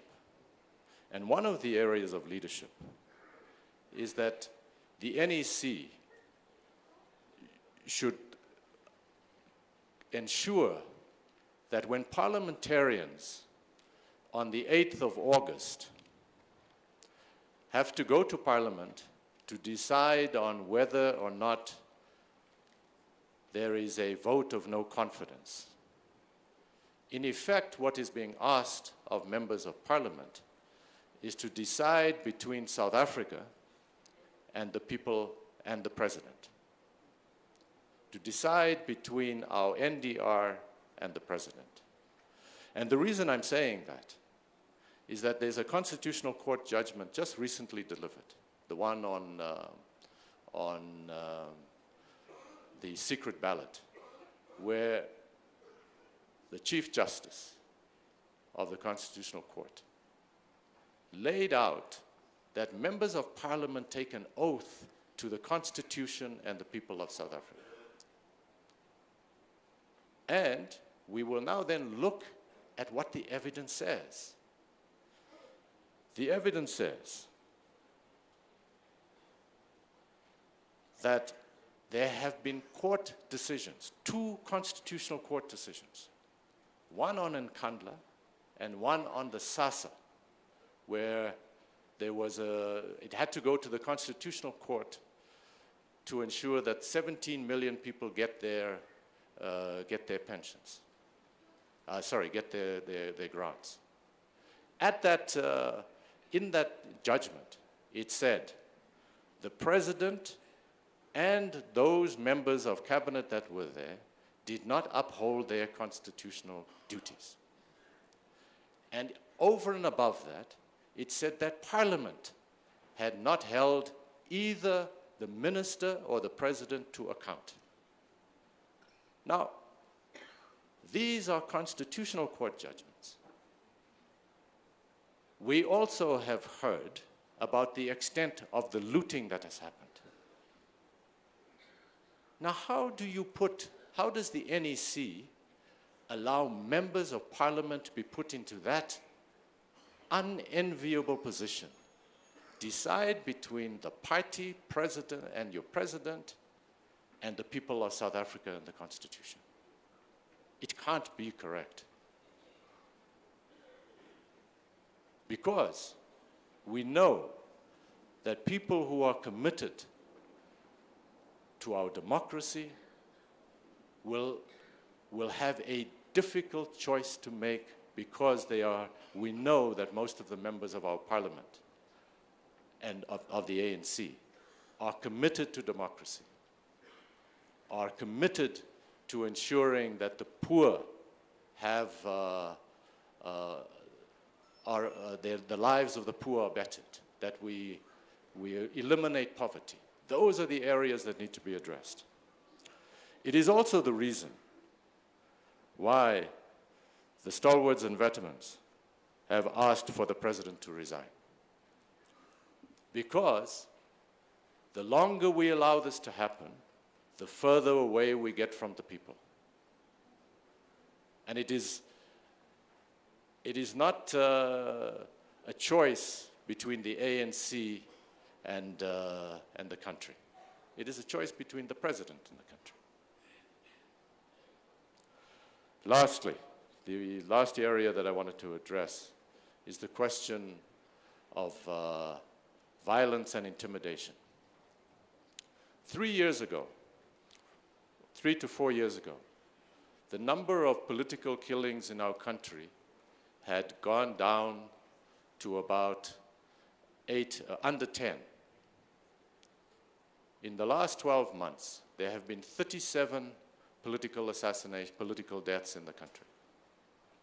Now, we know that there's an investigation, but the question is, how does it get there when there is infighting within our security services? That within the police, the SSA, etc. Those kinds of things are a real danger to our democracy. So the acts of intimidation against a member of parliament,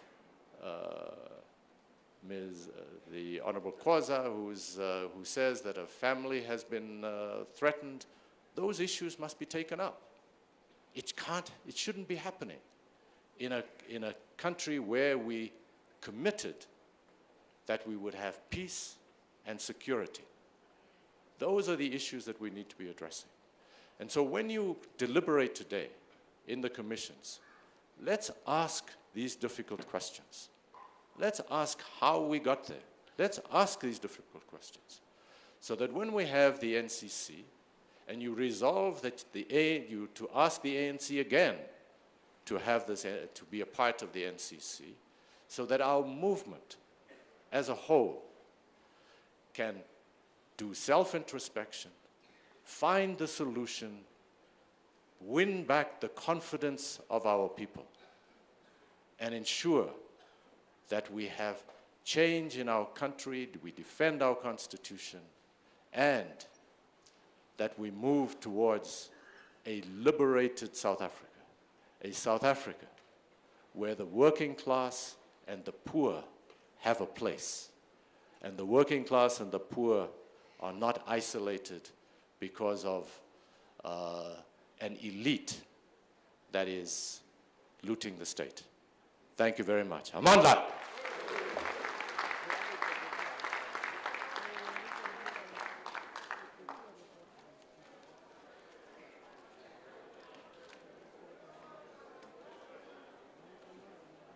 Bambe, comrades. Comrades, now mazawati lo.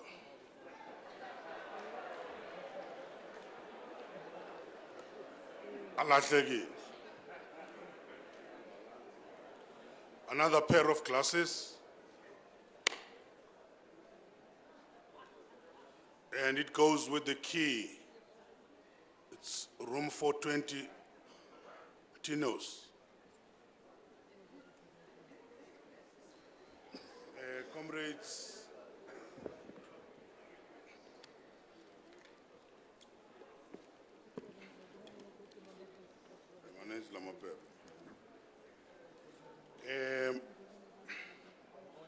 there's a lost Congress bag for Tulani. There's an ID inside it, and with Congress documents. Another Congress bag with an ID, another Tulani Ndlovu. Can I suggest, comrades, take a piece of paper, even if there are 4, write your name and your phone number and put it into a bag. It's very easy. Somebody gets it and finds that paper and then it's identified. If you have the card, you can even put your business card. Comrade Malisela, let me take this opportunity to thank the 3 presentations on these issues. I call it, this is hard talk now. These are the realities which we're facing and in trying to defend our revolution. We've passed resolutions as the SACP, we've passed resolutions as the ANC and the whole alliance. We've passed resolutions as COSATU on issues of e-corruption. We're not going to reverse, comrades. We know that from some of the quarters, the response to these legitimate concerns will be threats, intimidation, smear campaigns.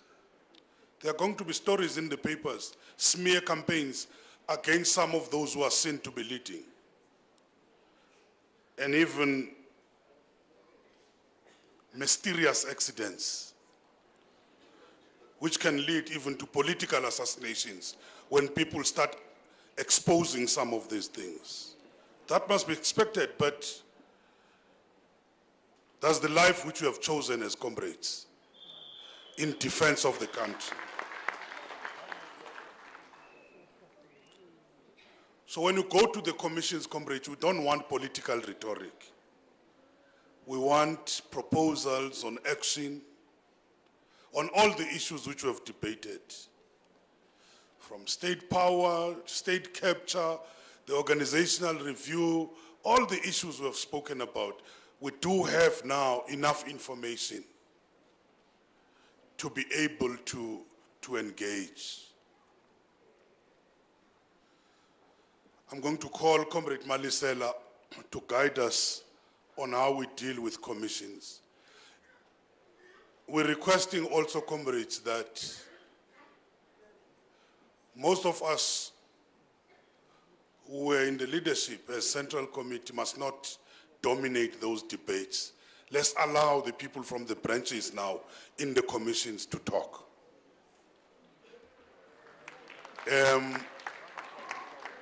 Comrade Malisela.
Thank you, comrades. Amandla.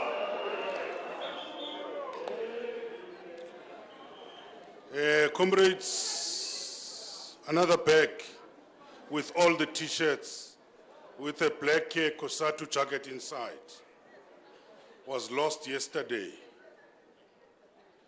And it's for a comrade in the Western Cape, Tulani Masombo, in Mpumalanga. Comrades, just Comrade Malisela to guide us on the commissions. After that, the Electoral Council will come and make some announcements. Comrade Malisela. Thank you very much, Comrade Chair.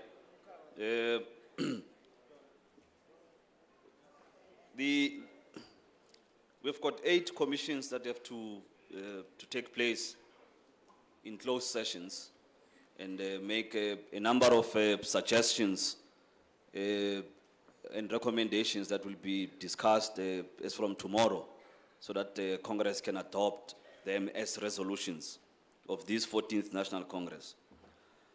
The first thing is that all commissions will want to appeal that debates in commissions are guided by questions and thematic areas that emerge from the political report, the state of the organizational report, the state of finances report, and the 2 or 4 inputs that were made earlier on the relationship between the SACP and state power and organizational renewal, and issues around state capture and the calls made by the veterans and the stalwarts.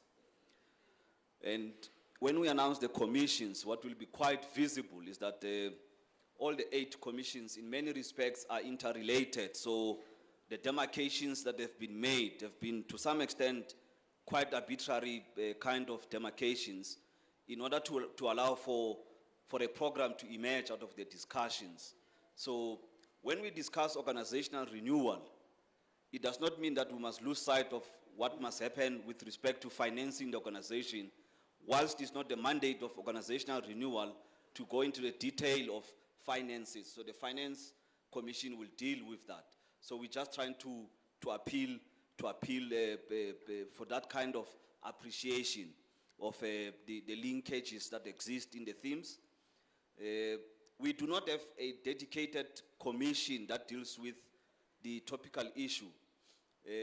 And our suggestion is that all commissions will have to respond to the question of programmatically what then becomes the relationship of the SACP to state power, or questions of SACP in governance.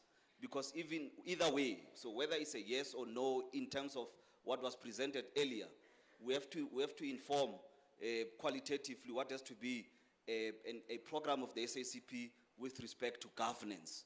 So each commission will have to respond to the question, but then also say in detail in areas of economic transformation, in areas of gender and patriarchy, or in the workplaces and all those type of things, what then must happen. The presenters in commissions will set the scene, so they'll make an opening presentation guided by the documents that we have referred to, and the scribes and the rapporteurs will work together to set out the resolution or the proposed resolution that covers the overall thrust of the decisions of the commission. And the Congress rules and procedures will also apply in commissions. All the scribes and the rapporteurs will have a meeting tonight. So when commissions end, the scribes and the rapporteurs must meet with the secretariat, and I assume will be led by the first DGS, Comrade Soli, in this hall. So all the scribes and all the rapporteurs will have a meeting tonight here. Commissions will start after lunch, and tomorrow by midday, the chairpersons of various commissions will be advised by the Presidium. Will use the services of a short message to indicate what time plenary will resume tomorrow in order for us to start receiving reports. But our understanding is that at least after lunch tomorrow, if we process work, as the General Secretary likes saying, communist-wise, not business-wise, we should be in a position to report back from after lunch tomorrow. Commission 1, Organizational Building and Renewal. Comrades will note the name has deliberately dropped party building because the commission is not just about party issues. It's broader organizational issues that were raised on this platform. The chairperson of the commission is the Comrade Franz Baleni. Comrade Soli will be the lead presenter. The rapporteur of the commission is the provincial secretary of the party in Gauteng, Comrade Jacob Mamabulo. And describes Comrade Mhlekwa, Comrade Lennox Padime, Comrade Jones Khalurale. The commission will meet in the first part of this plenary hall. That's organizational building and renewal. Commission 2 is resource mobilization and management. And the chairperson of the commission is the National Treasurer, Comrade Joyce Moloi Murupa. Comrade Madala Masuku will make the lead presentation. Comrade Adrian Williams is the scribe. Comrade Zodwa is the rapporteur. International Center, there is a conference place called International Center. When you get at the International Center, you go to a room called Heathrow. For those who want to attend the commission, it's compulsory for all provincial treasurers to be at the commission. The Commission 3, Radical Structural Economic Transformation, will be chaired by Comrade Ben Martins, and Comrade Rob Davis will make the lead presentation. And the rapporteur, it's Comrade Buti Manamela. Comrade Sidney Khara is the scribe of the commission. You go to Le Grand Center, there's a room called Acacia if you want to attend that commission. The Battle of Ideas and Party Communications, the chair of the commission is Right Honorable Justice Karim. The presenter is Comrade Lichisa. We will replace at the commission, it will be announced, but initially Comrade Dipuo was to act as the rapporteur. She has indicated to us that she's got other pre-arranged commitments. She won't be here in the 2 days. So when we get to the commission, we will announce the rapporteur. But Comrade Alex Mashilo and Comrade Noneba Mhlauli are the scribes for the commission. Please go to the International Center and get into a room called Marco Polo. The commission dealing with the second radical phase of the NDR, building a socialist South Africa now, will be chaired by Comrade Jerry Tibedi. The Comrade Jeremy Cronin will make the lead presentation. Comrade Reniva Furi is the rapporteur, and Comrade Tebucho Padu is the scribe of the commission. Please go to a center called Atrium Center, and get into the Baobab room. Class, yes, the Limpopo one. Class struggles in the workplace. The chairperson is Comrade Sheila Basel. Comrade Fikile Majola will make the lead presentation, working jointly with Comrade Mugwena Maluleka. The rapporteur for the commission is Comrade Pel Pakis, and the comrade called Malisala Malika is the scribe for the commission. The commission is meeting at the Domestic Center in the Cape Town boardroom. Patriarchy and Gender Relations in South Africa, Comrade Bulela Tunyiswa is the chair, and the lead presentation will be made by Comrade Jenny Schreiner.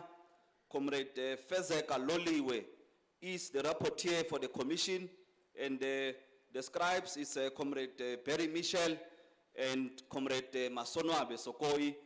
The commission will meet at that end of the plenary hall. So they have to share the plenary hall with the Commission on Organizational Renewal and Building. The last commission deals with the global correlation of forces and the role of the South African Communist Party, we are going to replace Comrade Zingi Swalosi at the commission. There will be a new chair, and Comrade Chris Matlaku will make the lead presentation. The rapporteur for the commission is Comrade Yashin Pile, and the scribe is Comrade Lucian Sekhami, and coincidentally, the commission is meeting at the International Center there's a place called Auditorium in the International Center. So those are the names of the commissions and the venues and the people responsible. Comrade Chair, I think it clarifies. Yeah, thanks.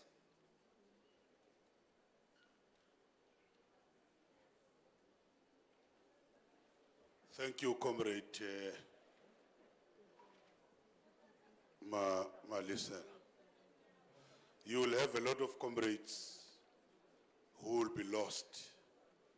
It might be good that we have some people who must direct the people, and they have all these venues. Comrades, we now allow the Electoral Council.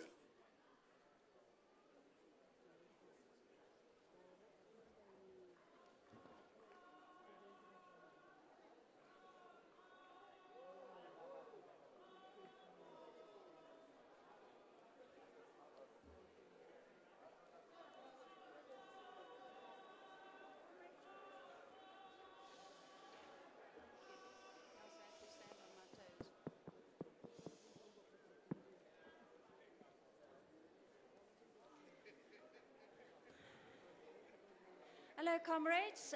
I'm from the Electoral Commission, and I also have here Comrade Faisal and Comrade Trevor.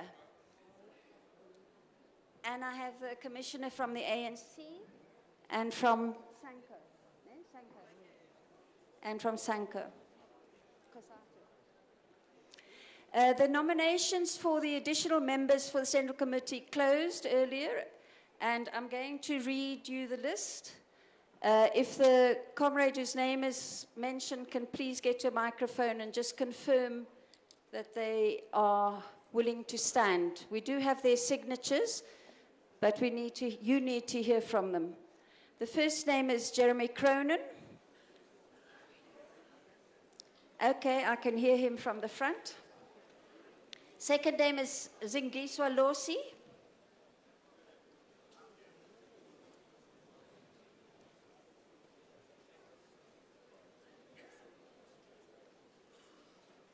We have an apology and an assurance from the Deputy Secretary General that she's accepted. Sheila Basel. So, Chair. Okay, Yunus Karim. Yes, thanks. Okay, thanks, Yunus. Joyce Mashamba, we have an apology for her, but the Provincial Secretary signed on her behalf. Gwede Mantashe, we have an apology from him, and his Provincial Secretary is also signed. Lindelwe Dungwa. I can't see anything. I don't know. Renewal Furi. Oh, Lindelwe, are you there? Okay. Renewal? Point of order, Chair. Thank you. Thank you. Rob Hello. Day. Point of order. Oh, sorry, where are you? Yeah, Mbogani Khadebe from Gauteng. I think the discussion is becoming a discussion between you and the people up there. It must be a discussion of the conference, so you need to start afresh. We must know what Jeremy Cronin has said and everybody else. And we're not privy to that information. Sorry, comrade, I didn't really get you, but are you saying I mustn't talk to the Central Committee behind me? You've not confirmed whether they're standing or not standing. Okay, they were I making... spoke to them silently there. I think that issue is an issue of the conference. Okay, I And get I think you. everybody must know. And you want me to start from the beginning again? Okay. Okay. Jeremy Cronin, number one. Thank you. Zingiswa Losi. Eastern Cape, she's standing. Okay. We will check on the comrades who are not here now. We will check on them afterwards. Sheila Barsel. Thank you, Sheila. This time I heard you. Yunus Karim. Yes, thanks again. Comrade Joyce Mashamba, we have an apology for her. And Comrade Gwede Mantashe, we have an apology for him. They're not at conference today. Lindelwe Dunjwa. Thank you. Reniva Furi. Thank you. Number 9 is Comrade Rob Davies.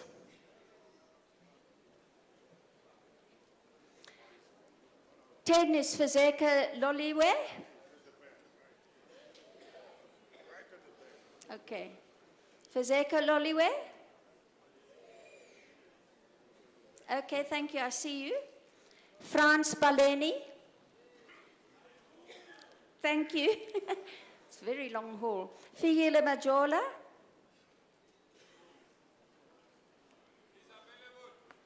Okay, thank you. Kelewe Madlopa. Kelewe. But they don't want me to speak to the Central Committee. Buti Manamela. Ben Martins.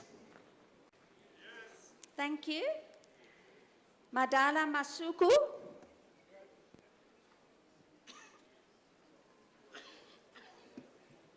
Yes. I'll go on.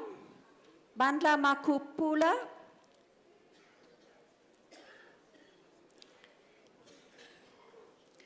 Depura Velasi. We heard that she would be. Thank you, comrade. Letresa Tenoli.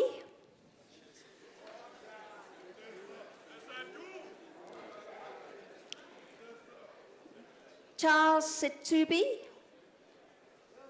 Thank you, comrade. Grace Vampiri Botman.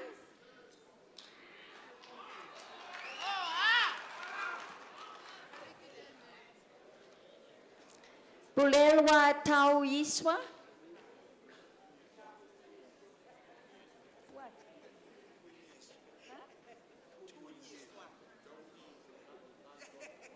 Looks like Tau. Tunyiswa. I've been corrected. Jerry Tabedi. Thank you. Adrian Williams. Godfrey Oliphant. Seduma Dlamini. Jeff Khadebe. Kaya Magaka.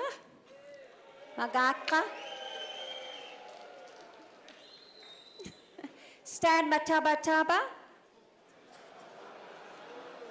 Now everybody's answering.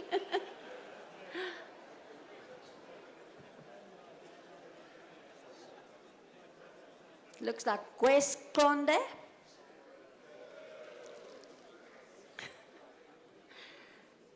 Pel Pakis.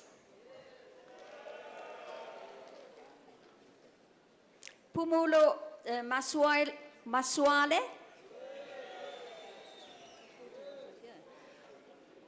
Maluleke Mugwena. Jenny Schreiner.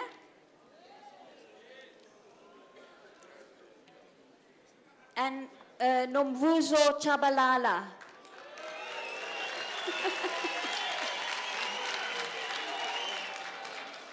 Okay, comrades, that's 35 names. They've all been endorsed by 10 provinces, that's including the YCL. And they also meet the 1/3 gender threshold that's required.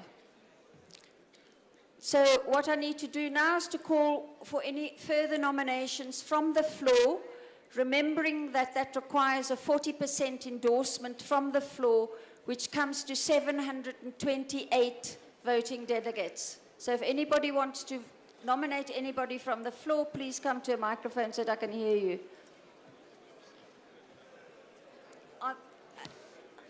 Okay, Gauteng. Yeah.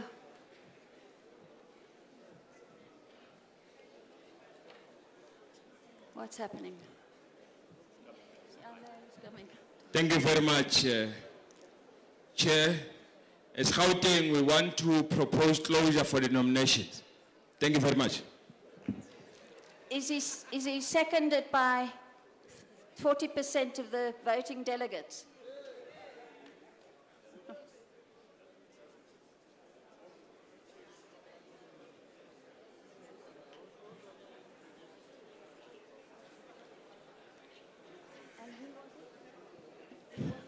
Yes. Seconded by Moses Kotane. Okay, comrade.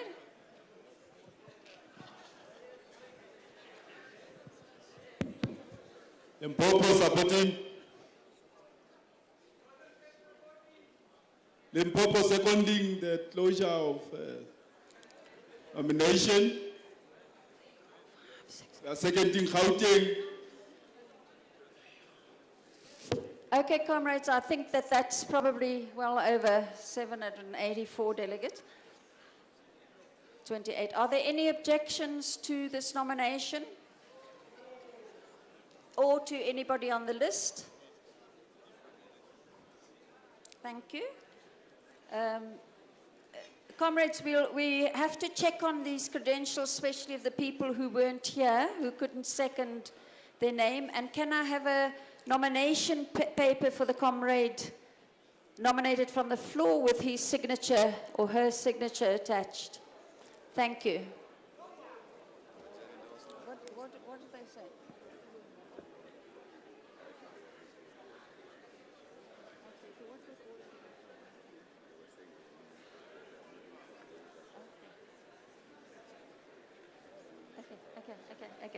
Okay, comrade, my technical support has just clarified for me the situation. So I close nominations. We still have to check on some of these credentials or some of these agreements because comrades weren't here. So the list will be formally announced and then additional members of the Central Committee will be formally announced on Saturday. Thank you very much.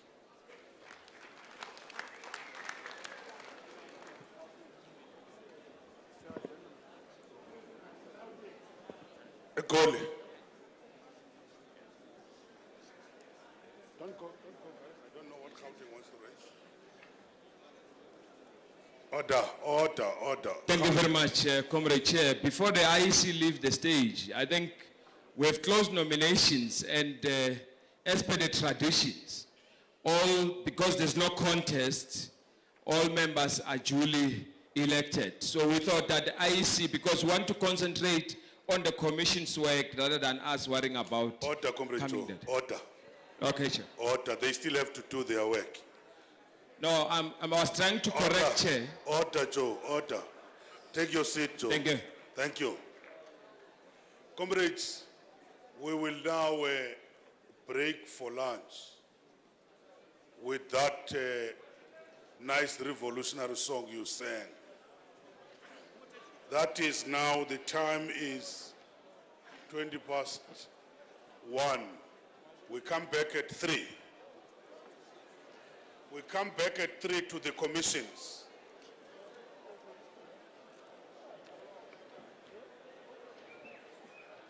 And it's a phone call, when we attend call, all the state power, it's a phone call.